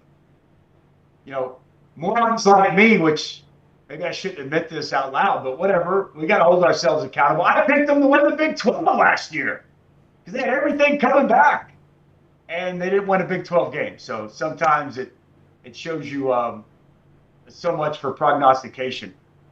It's a tough place to win. He's been able to do it. He's Oklahoma State through and through. He's one of the all-time great quarterbacks that's ever played there. He was an assistant there. Nobody has meant more to that program, or, you know, really few characters have probably meant more in every fashion to a program the way Mike Gundy has meant, both as player, assistant, and now head coach, as what he's done in Stillwater, Oklahoma. So I'm hoping he can get this thing turned around. The Big 12 is so weird. I truly believe there's 8 or 9 teams that can win that league this year. I think it is wide open. We looked at some odds today, guys. 4 teams have the same odds to win the league. Yeah. There's not a team in the Big 12 with over an 8.5 win total. Like, let that sink in. That's just because they're going to beat each other up. The separation from 1 to 16 is minute. So it's definitely possible they could, just like they went from playing for a Big 12 title to not winning a Big 12 game, they can definitely bounce back and have an improvement. I sure hope that they do because, you know, I mean, even though it's tough to win there and he's had all the success, Oklahoma State fans don't want to hear that. They want to see results, like all college football fans. So it's a big year in Stillwater for Mike Gundy to bounce back. He brought in a couple of new coordinators. You know, one in Doug Meacham that's been there, had a lot of success as a coordinator, former player in Stillwater, knows the lay of the land. The Todd Grantham hire, that kind of blew me away. I know everybody in the SEC knows him well. You know they're going to be aggressive. You know he's going to dial it up. So I'm hopeful that those 2 coordinator hires in particular pay dividends for him. I know the grind is starting. I don't know if you have a week 0 assignment, but you're going to be going at it pretty soon. What was one favorite thing you did this summer away from football? You and the wife, you and the kids, y'all get away to do anything fun? Absolutely, Jim. So we have a lake house in Grand Lake. And so we are a big lake family, and we have a surf boat. And so we go just about every weekend we get the chance. We go to the lake house and everybody surfs. So I'd say everybody continued to improve, but my 9-year-old daughter is now dropping the rope, and she's shredding the gnar. She's getting after it. So I'd say that's always a highlight for our summer. Had a chance to bring out a couple of my old teammates and their families, and everybody kind of getting after it on the surfboard. So that's the excitement of football season is very real, but the sadness that summer and lake season is over is also very real. So the lake is always our highlight in the Dvorak house. And I got to be honest, you've cut me deep, Jim. Like I thought, A, you guys didn't even ask me to come on at SEC Media Day, so that hurt. Number one, didn't get a chance to hang out with you guys and be around you. But B, number 2, I've been talking about the game that I have in Dublin, Ireland, Farmageddon. That's right. Because I leave for London tomorrow. Oh, yeah. That's right. I've been talking about it a lot on my show. So the fact that, and I like to think of you as a friend of the show, a very good friend of the show. I know you listen. We love having you on as a guest. You do a phenomenal job with us. But I've talked a lot about it. I leave tomorrow. I've never been to Europe. I got this assignment. My wife's going with me. We're spending 4 days in London, and then we're flying to Dublin on Wednesday to get ready for a top 25 showdown, a rivalry, and a conference game that could have huge implications on a Big 12 championship with Kansas State and Iowa State. Yeah, that's on me, not bringing you on SEC Media Days. That's on Brown. But I forgot about the Farmageddon game. That's on me. Gosh, what a great trip. I'm jealous. Hey, so we started with a great athlete, talking about Bo Jackson. Over your left shoulder, the bowling pin, is that signed by Ernie McCracken? Big Ern? Even better. This is signed by the one, the only, the Bob Stoops. Oh, wow. It's a bowling pin from Coach Stoops has a great charity that supports a lot of local things, and we did not win the bowling night for the charity. Our team did not win, but what we did win was best costumes. So we had the best costumes. We were looking good, and the winning team each got a bowling pin. So I put that there with some of my other stuff with pride.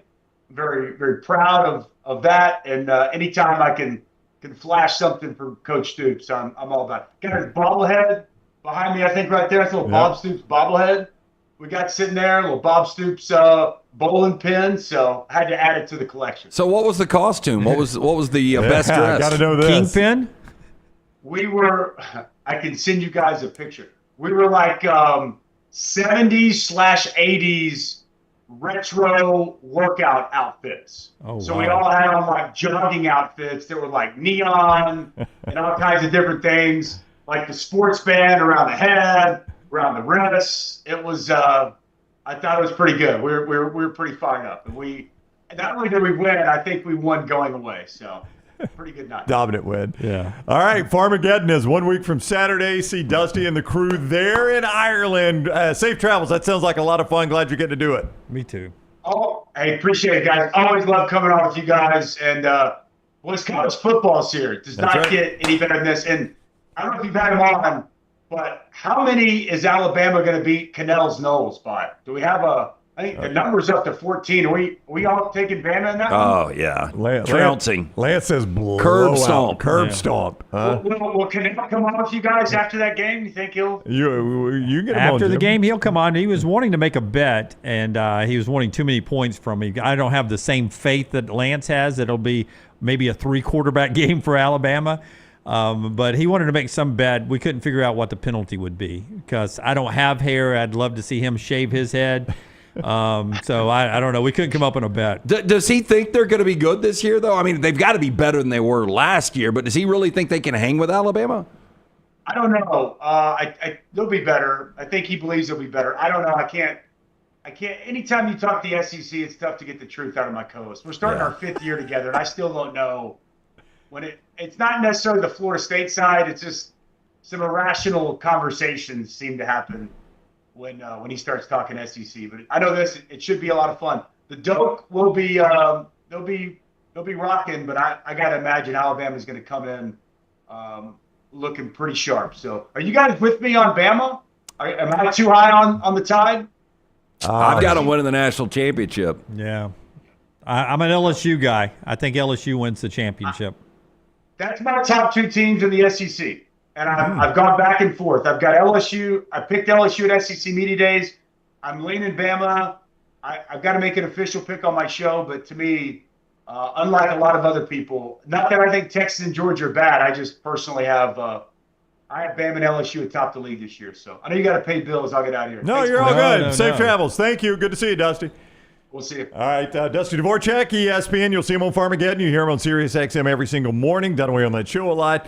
He was on the Alexander Shunnarah Trial Attorneys Hotline. Yeah, and the show being brought to you not only by Champy's Chicken. They bring you this hour every day. Champy'sChicken.com, Highway 119 in Alabaster. It is football season as you hear us talk. I feel sorry only for Dusty having to eat food in London. I hear it's not good.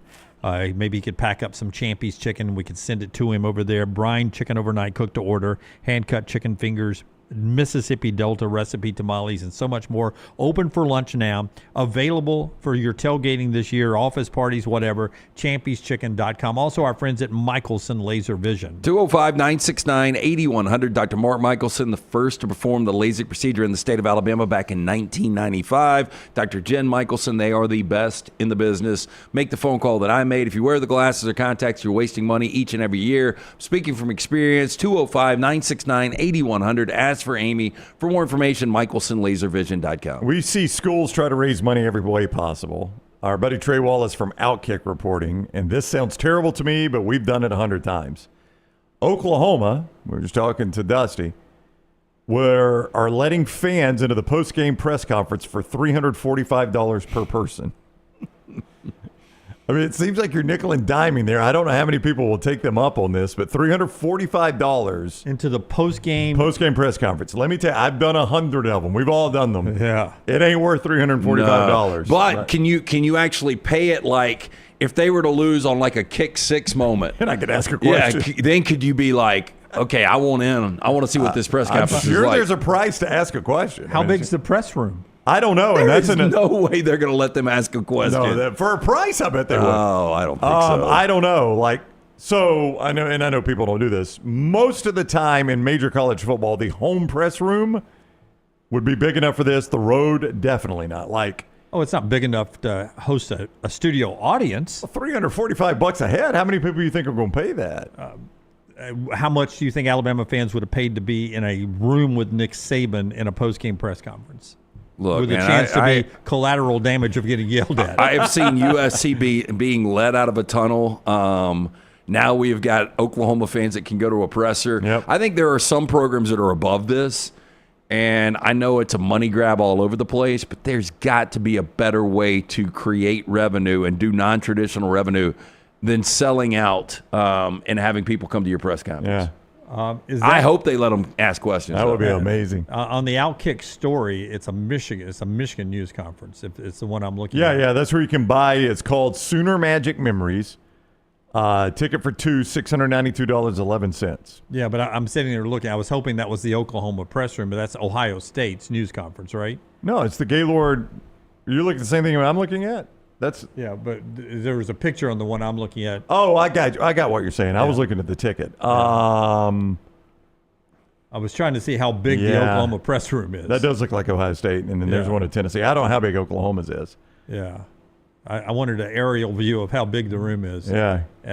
I'm just telling you, I mean, it's usually pretty packed with your local media. It is. Like just Alabama's. add 10 more people. It's too.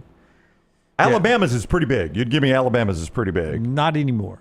Not anymore. Not since. That's not big? Not since you've gone to. No. The one down, the one that Kalen DeBoer uses. Yeah, it's up on the second floor of the zone. Right. That's not. You don't consider that big? No, because they halved it.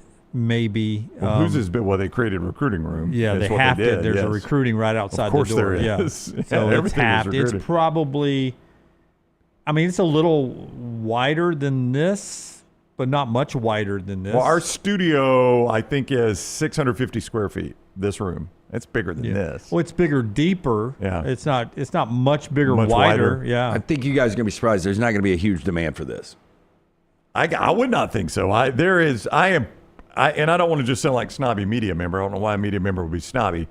Don't pay $345 to go to a press conference. You're going to be disappointed. Unless you can ask a question. If you can ask a question. Yeah, and then after a soul-crushing Coach, you think loss. you're earning your money? Yes. That's a good way to kick it off, right? I guess maybe it's limited how many they can sell. I don't know. All I was going to say is Alabama's and Auburn's. Alabama's, in my mind, is bigger than Auburn's. Not much, but both of them for a big game are already body to body. I mean, there's not a whole lot of extra space in there. Yeah, no, that is a true statement, 100%. Whether it's big or not, they're body to body after a game. Yeah. Do you think any of the media members in there will actually interview the fans? I mean, it's not a bad sidebar. Like, no, 100%. You know, you're a fan that paid $345. Were you happy with the outcome of the game? Yeah, more entertaining than Brent Venables. Yeah, that's one way to get it shut down. Is you start having the fans. Yeah, the fans are like, well, I'll tell you what, I think I could have done a better job. And I'm paying $345 to be here. I'm not getting paid $10 million. Illegal to do, and would get my credential pulled away. But I would sell my post-game press conference seat for $345, and probably every media person would. Hey, speaking of non-traditional revenue for the next round here, this is what we start requesting three. Just an even $1,000. You know how quickly our three would go to zero? 1 week. Yeah, the first time that they saw somebody in there going. Jim said this room would be small. I love it. It's like a mansion in here. Much bigger than they said on the show. Yeah. Hey, how are you, Michael Casagrande? I'm Joe from Down Under. All right, trash and one more big thing in college football coming up on the other side as we roll on. possibility of what Baylor will wear against Auburn? Did we get that drop just seconds ago? I haven't seen that. You'll see that coming up. Tyler will pull that from his text. Show being brought to you by our friends at New York Butcher Shop. Tell us about New York Butcher. A couple of days ago, I got to go into the newer location, Highway 119 in Greystone, to see Jim.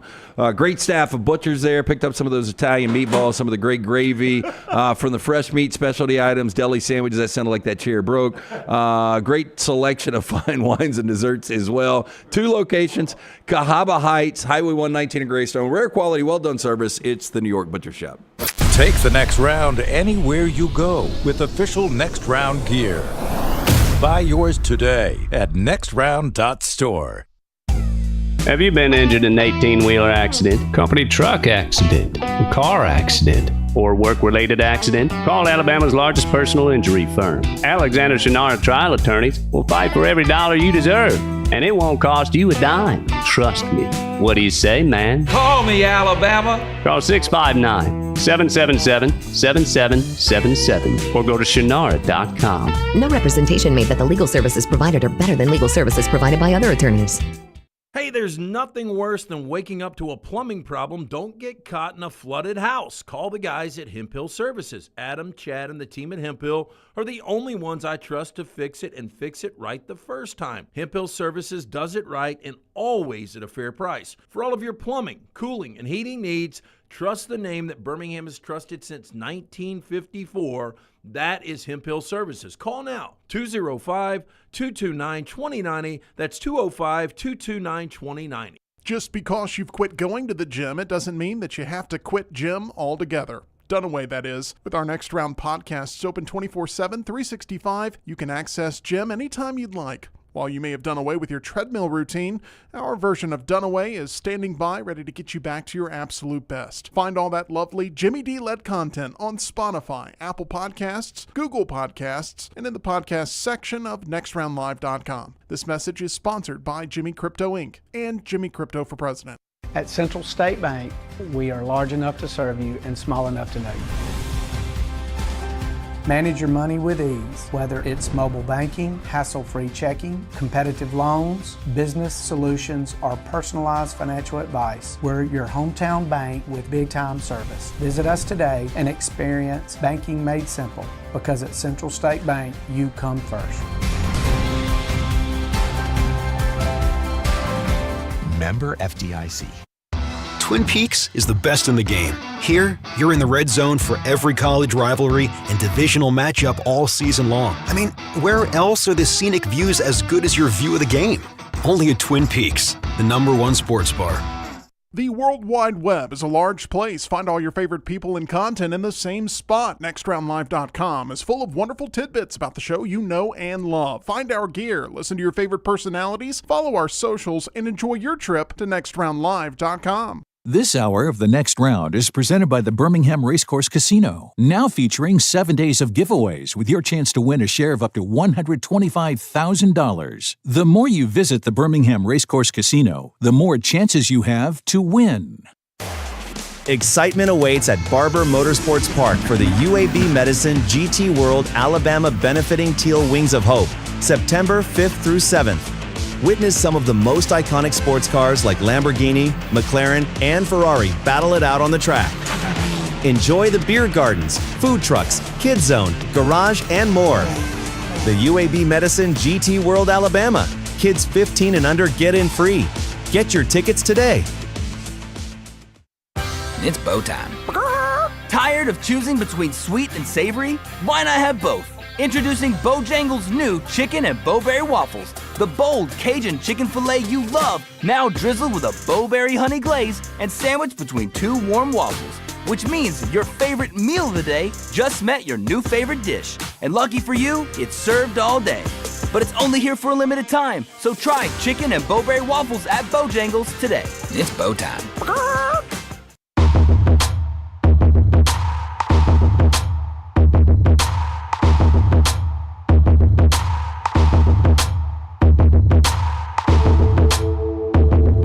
Back with with you on the next round. Champy's Chicken bringing you this hour. Brownie, if we were at Champy's right now, you would order. I have not had those Mississippi Delta recipe tamales in a while. I know I go with that a lot, but I hadn't had them in a while, so I'd like them. Yeah, we had the hand-cut chicken fingers up here not too long ago. So good and huge.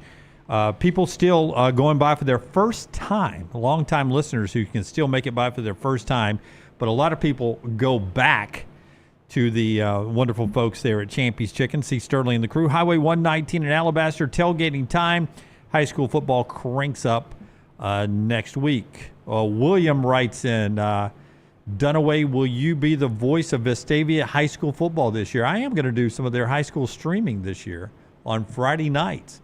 Don't know if I'll be any good or not. You're good buddies with the coach, right? The head coach. I am, yeah. Coach there. And Vestavia where Buddy used to be the coach, Buddy Anderson. Buddy Anderson was there for ever. Legend, right? 3-4 decades. Yeah. It used to be, it's still alive. I saw him the other day as a legend. So I look forward to doing that on Friday nights, and could be a lot of fun.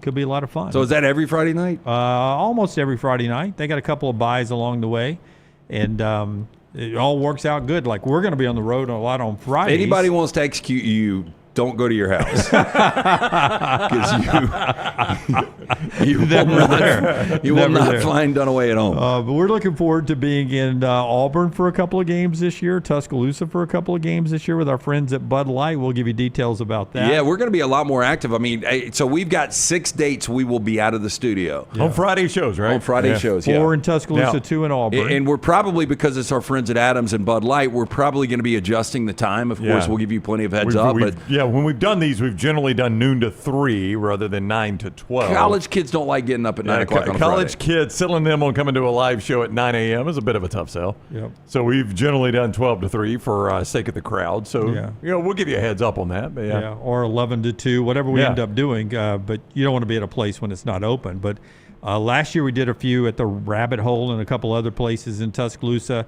But this year we're extending it and going to Auburn for a couple of days. And I was worried about one date, but the one you gave me for the Georgia weekend, if we end up at Auburn, Vestavia has a Thursday night game. Oh, how about that? Yeah. Schedule works out. So that is October 10th. We had it in our upset earlier. Me and Dunaway both had Auburn beating Georgia. It's going to be a wild weekend. It really will be a crazy weekend. But we'll be down there on Friday. We don't know the location yet, but we'll have that hopefully in the next couple of weeks. Rumor has it LT will spend the night and be at Sky Bar on Friday. I have never been to Sky Bar. Oh, is there a chance that's happening though? Yeah. I was just making it up. So I said young Ryan has just moved down. I got a place to stay now. All I've ever seen is all I've ever seen from Sky Bar is 1,000 people and a lot of this going on inside as the music's playing. That it's just wall to wall as the movement there. I did go to the supper club back in the day. Yeah, I got tossed out of there one night. Me too. So you've been ejected from Floribama and supper club. Yeah. Shout out Floribama. Wow. Yeah, we need a whole list. Top 5 places you've been kicked out. Club La Vila. Yeah, I don't know if you know that you places. can't sleep on bars. It's against Florida law. Oh man. Yeah. I thought Florida was a fun. I thought that was a fun state. I did too. I thought La Vila, like you shouldn't have certain laws inside of La Vila. Yeah, La Vila should be immune to certain laws. I mean, you don't think the hazmats, they would have shut down that pool years ago? LT will be at Boiling and Bragging as well coming up. Is that this weekend? It is, yes. Yeah, Saturday? It is Saturday night, Dunaway. It is the first official tailgate of the year, college tailgate. Mark your calendars. Coming up this Saturday, August 16th, 6 to 8:30 p.m. in Crestline Village, right near the O'Neill Library in Mountain Brook, this annual event. Benefits the critical care transport team at Children's of Alabama. There's going to be live music, events for the kids, great food. For more information, visit bowlinginbragging.org. That's bowlinginbragging.org. All right. So, and Rockstar will be there? Rockstar will be there, So a chance for you guys to go see Rockstar as well if you'd like to do that. Hanging out with LT. All that happening on Saturday for Boiling and Bragging. Before we get to trash, Baylor has sent out a couple of uniforms from their official Twitter, but I can't. They don't have dates on where they will wear these uniforms. I think Mosley told us it's a blackout on that Friday night. Oh, he did tell us that. Oh, he did? Right. Okay, well then here we go. I forgot about that. Then here we go. They've got 2 uniforms. One of these could be the blackout uniform versus Auburn on Friday night, because Mosley did say that. Tyler, did you pull those off of Twitter by chance? that I texted you? Maybe not. Maybe not. You did? Okay, let's drop those for us now. Baylor, one of them was a chrome helmet, and one of them was a yellow helmet. I think I've seen them wear the chrome helmet. I've seen them wear both, and yeah. it looks. I don't like it. Okay, this is the one I like. It's too Oregon. blacked out with. I don't hate that. That's a good-looking uniform. So that might be the Auburn one? That was the one they dropped today. Yeah. That is, I'm almost positive, the uniform they will wear Friday night against Auburn. Wow. And here's the other one. I don't know. That's a blackout too, Lance. Oh, I like that helmet, by the way. Chrome. It's chrome, though. I don't like chrome helmets. Yeah. I don't like chrome helmets. I like Baylor's traditional uniforms. I do. A lot of people in the comments, LT, like Baylor's traditional uniform too, saying, I don't understand why we are going with black uniforms. We're green and gold. Yeah. It is weird. Yeah, well, it's a blackout. I know. So go along with the but theme. you can get the crowd to actually do that. You don't have to do the uniforms. Yeah, that's crazy. So maybe one of those uniforms when Auburn is there on a Friday night, which isn't that far away now. We're 9 days from week 0 in the Farmageddon game.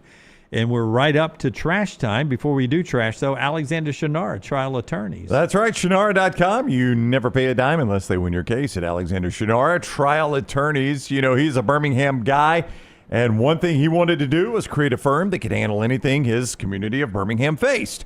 Well, he's done that. The firm now not only handles any personal injury claim, but claims for fire and storm damage, bad drug and device claims, disability, workers' compensation, and a host of other claims. When you find yourself in need of a lawyer, call the Alexander Shunnarah trial attorneys. You pay nothing unless they win your case. Shunnarah.com, Shunnarah.com. Hit it, Tim. Now, the women love you when you get out there. Why do you think that is? What'd you say? The women love you when you get out there. Why is that, ladies? Well, I'm asking you. Huh? What do you think that is? You I look smell good. I feel good. And you sing good. And make love good. Oh, well, there we are. We don't have to ask anybody else. We got that from the source. There you are. LT's Trash is presented by Bud Light. Easy to drink, easy to enjoy. We start first, the Idaho killer, Brian Kohberger. He's been complaining to guards about inmates taunting him. Have you guys heard this? I have not. I have not. So the Idaho killer, for those that aren't following, is the guy that killed those college students. 30-year-old former Washington State University criminology student. He pleaded guilty to the murder of 4 undergrads. Thought he could get away with it, right? He did. Yeah. He was facing the death penalty, but he tapped out in order to get life in prison, and I forgot how many consecutive life sentences he got. I don't think anybody's going to feel sorry for this guy. No, probably not. According to Chris McDonough, a former detective who's now with the Cold Case Foundation, quote, they are literally getting up into the grate yelling at him. The inmates are taking turns doing it. They are relentless. He has now gone to prison guards complaining about being taunted. Generally a good way to stay out of prison is not kill somebody. Right. I mean, I know that's hindsight on my part, and to he be probably. and to be so arrogant because you're a criminal justice major to think you could pull off the perfect crime and get away with it. You should burn. And I started watching that documentary. I don't know if you guys have seen it. Do you have seen it, Melton? I've seen the whole thing, yeah. Yeah, I just felt so bad with like the parents coming on. It was, I was like, this is too much. And like all of these inmates, I don't think this guy survives. I think it's kind of a Jeffrey Dahmer thing. He's going to have to join a gang. That's what they're projecting here is going to happen for some sort of protection. But what does he provide? What does he bring to the gang? And would you allow him in your gang? He's very smart in terms of being able to help other inmates file for appeals and do stuff like that. So he has a lot of leverage with being book smart. Okay, so Andy Dufresne, but actually did it. Yeah. Andy was innocent, you're right. Yeah. Chinese man has pleaded guilty in a U.S. district court to exporting around 850 protected turtles wrapped in socks and falsely labeled as toys. The U.S. Department of Justice has said between August of 2023, November of 2024, Wei Qiang Lin exported to Hong Kong more than 200 parcels containing the turtles, according to the Justice Department. Now, the boxes packed with the turtles have been labeled as containing plastic animal toys, among other things. Now, he primarily shipped Eastern box turtles and 3-toed box turtles. You guys have any idea what those are? I do not. I don't either. But I guess if they stay in their shell, they do look like toys. You know what I mean? True, yeah. Both species native to the U.S., highly prized by some pet owners. The turtles have unique markings on their shells and are seen as a status symbol in China, where they are often kept as pets. This is what's crazy. The combined value, according to U.S. authorities, $1.4 million on the 850 turtles. Why? Oh, 850 okay. turtles. Yeah, I but thought it was still, just these four for a minute. But still. Yeah, man, it's still, what, $1,000 a turtle over? Yeah, over $1,000 a turtle.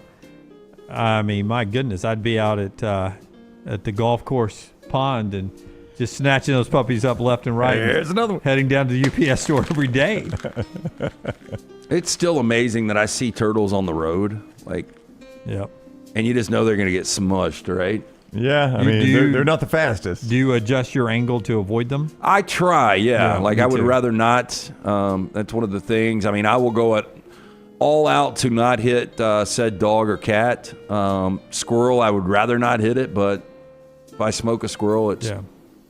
I try not to. I don't intentionally. I've seen in my area, I don't know if you guys ever have to deal with it because we're close, but in my area, it is getting really bad with those big, I call them swans, ducks, geese, whatever they are, of having to sit and wait for them to cross the road. Oh, I've seen the geese shut down 280. And some people just they're not as willing to wait. Nope. And they'll think the thing's going to move out of the way, and I've seen them hit before. Yeah, that's not good. And it flopping on the ground till I've it dies. also heard that they go round those up and then exterminate them at the end of the year. Have you heard that?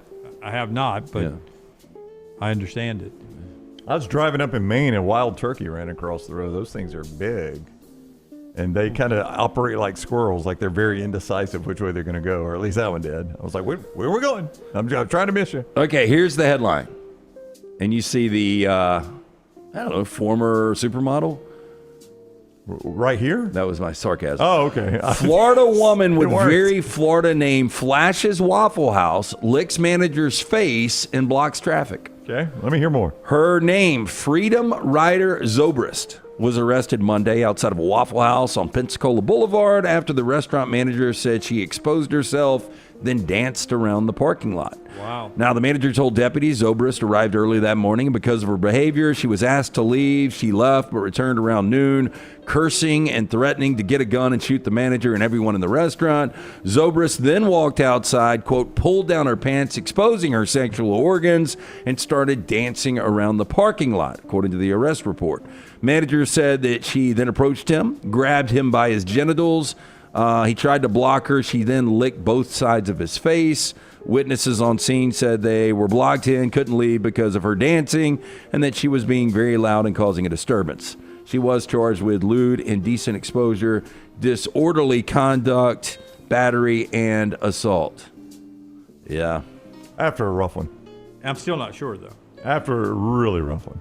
You know, my parents, I think they were joking, but my brother, whose birthday is today, by the way. Happy birthday. Happy birthday. Happy birthday to Mike, my brother. Yeah, Marine and... the manly side. Yeah, sharpshooter in the military, whatever badge you get for being a marksman. Gets his hands dirty every day, too, right? Yeah, Pulling that cable. And also great fisherman, outdoors guy. Yeah. His birthday today.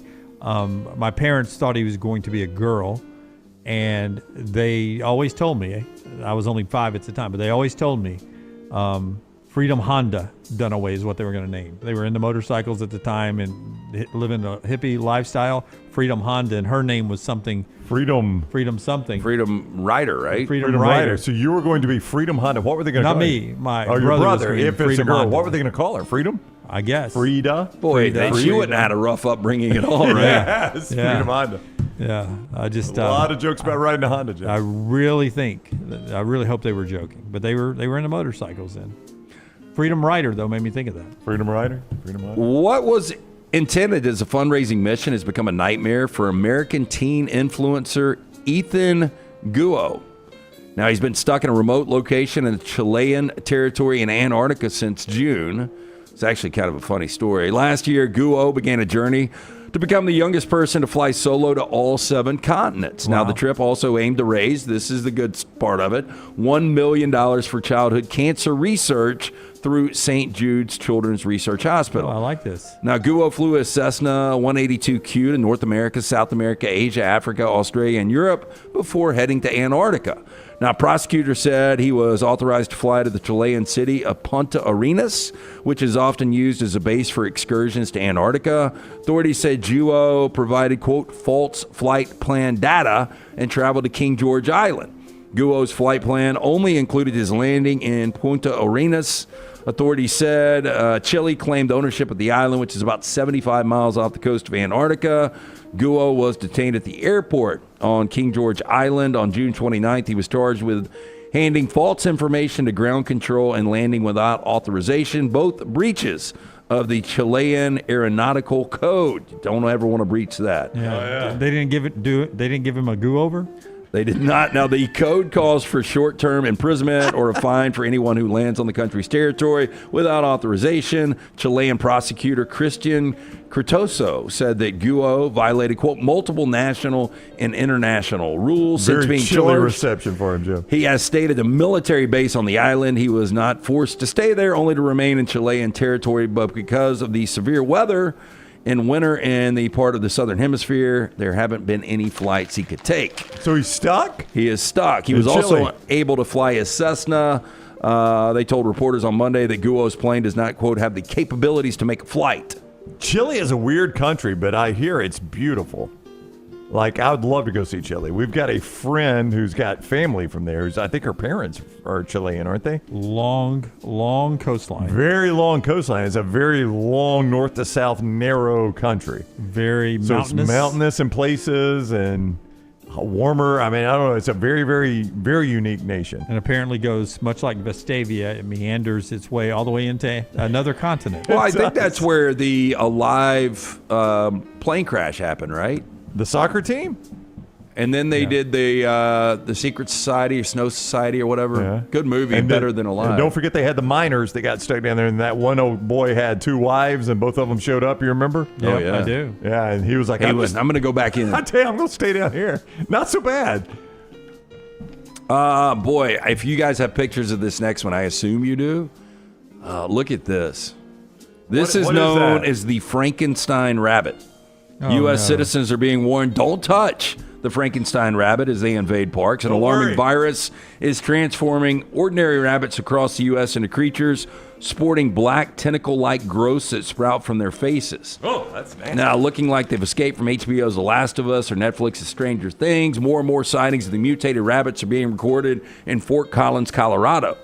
Now, unfortunately, this nightmare scenario is entirely real. These ordinary rabbits have become infected with the cottontail papillomavirus, CRPV, which causes benign but disturbing tumors to grow on the animals' heads.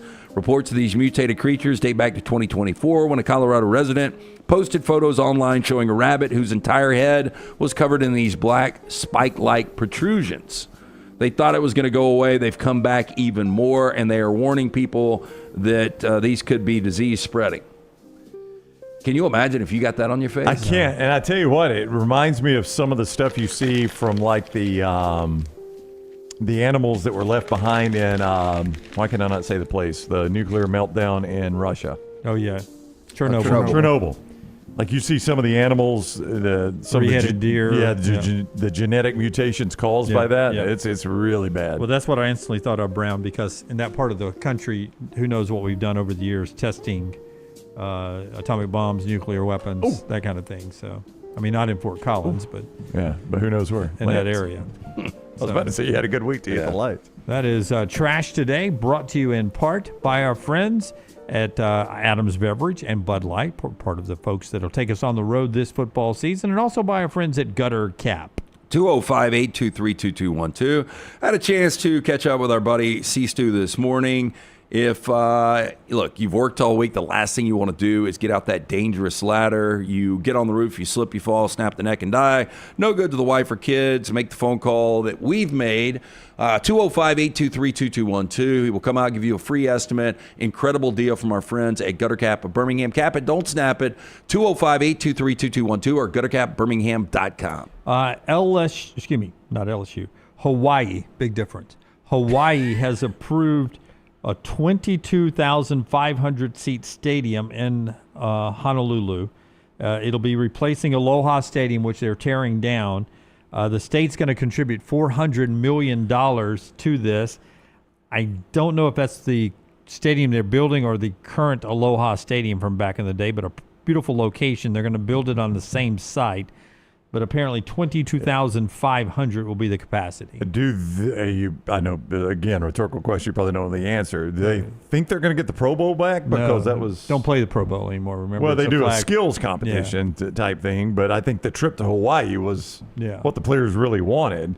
It's in Orlando now, right? Yeah, it's been in Orlando, I think, the last few years. Since they condemned the Aloha Bowl. Yeah, I do not think that's part of their plans. I think this is just for Hawaii. But I also brought this up after watching Taylor Swift last night. I think it ended up being 21 different countries she played in. And I know Hawaii is not its own country, but I don't think she played Hawaii. I assume because there's no stadium there big enough to host the Eras tour. Yeah. But I started thinking, when's the last time you saw a big tour play Hawaii? You don't. You know, when I was over there back in March, just looking around, that's one of the things when I'm in town for an extended period, I'll look and see what kind of concerts. There was nothing coming through. Yeah. And, this is a long time ago and I wasn't a fan, but one of the big specials on primetime television when I was a kid was Elvis Presley in Hawaii. And... well, it doesn't seem like Hawaii gets good concerts anymore. I would tend to agree. I mean, I don't really pay that close attention to it, but I also don't remember seeing so-and-so sold out Honolulu. Yeah. It's expensive to get there, and you got to fly a band. I guess some stage workings and things like that. I mean, that would be a lot of money just to do a few shows in Hawaii. Food's legit. Talking about the bad London food. Yeah, it's that good in Hawaii. Yeah, Hawaii food is. What was the best thing you ate there? This is going to sound weird, but everything was good. I had the best burger I've ever had. You told me that. Yeah. But just everything is so fresh. All the, just a regular smoothie or an acai bowl in the morning. Yeah. Their sushi was fantastic. All their food was incredible. It really was. How many times on this show throughout the course of the year do you think we say best burger we've ever had? Because we like a good burger. I'm telling you, this was the best burger I've ever had. Well, I'm not saying that it's not true. I'm just saying that we have what we think is the best burger we've ever had, and then we go to another place, being blessed to go to another place, and we end up having the best burger we've ever had. It's a constant journey. This was from a wings place. It was called Wing Kings. And they had a good burger. You didn't get wings. It was one of they've got the food trucks everywhere. Why did you not get wings? Well, because there was a huge line on these other smash burgers, and this kid from Seattle was like, I'm telling you, we've got the best burger. And I was like, give it to me. I'll tell you, one of my favorite burgers in Birmingham. They put sugar on the fries. One of my favorite burgers in Birmingham back in the day was the hot dog stand, that little joint right there in Homewood. They were known for their hot dogs. Their burger was terrific. Yeah, I did not like that burger. You didn't? Yeah, people talked about it. I went there and did not like it as much. Stunning. My mom was in Fayette, Alabama. She can't remember the name of the place, but she was just 2 weekends ago was in Fayette, Alabama, and the person she was visiting said, best burger in the state right down the road from here. And so if you're watching us or know the place in Fayette, let me know where it is, because she can't remember the name of the place. But she said the burger was legit. It was like that big. It was filled we up the need whole to do plate. a burger bracket. Yeah, we did that sandwich bracket back in radio. That was big. That dude died that won it. Oh, no. Yeah. That's unfortunate. Massive heart attack. Well, that was a heck of a sandwich he made. Was. Yeah. God bless him. That's the show. We're back with you tomorrow, 9 a.m. Central Time. These guys will be. I've got a little personal business. A friend of mine lost his dad, so I'll be at that funeral. So I'll see you guys Monday. Until next time, God bless you and God bless America.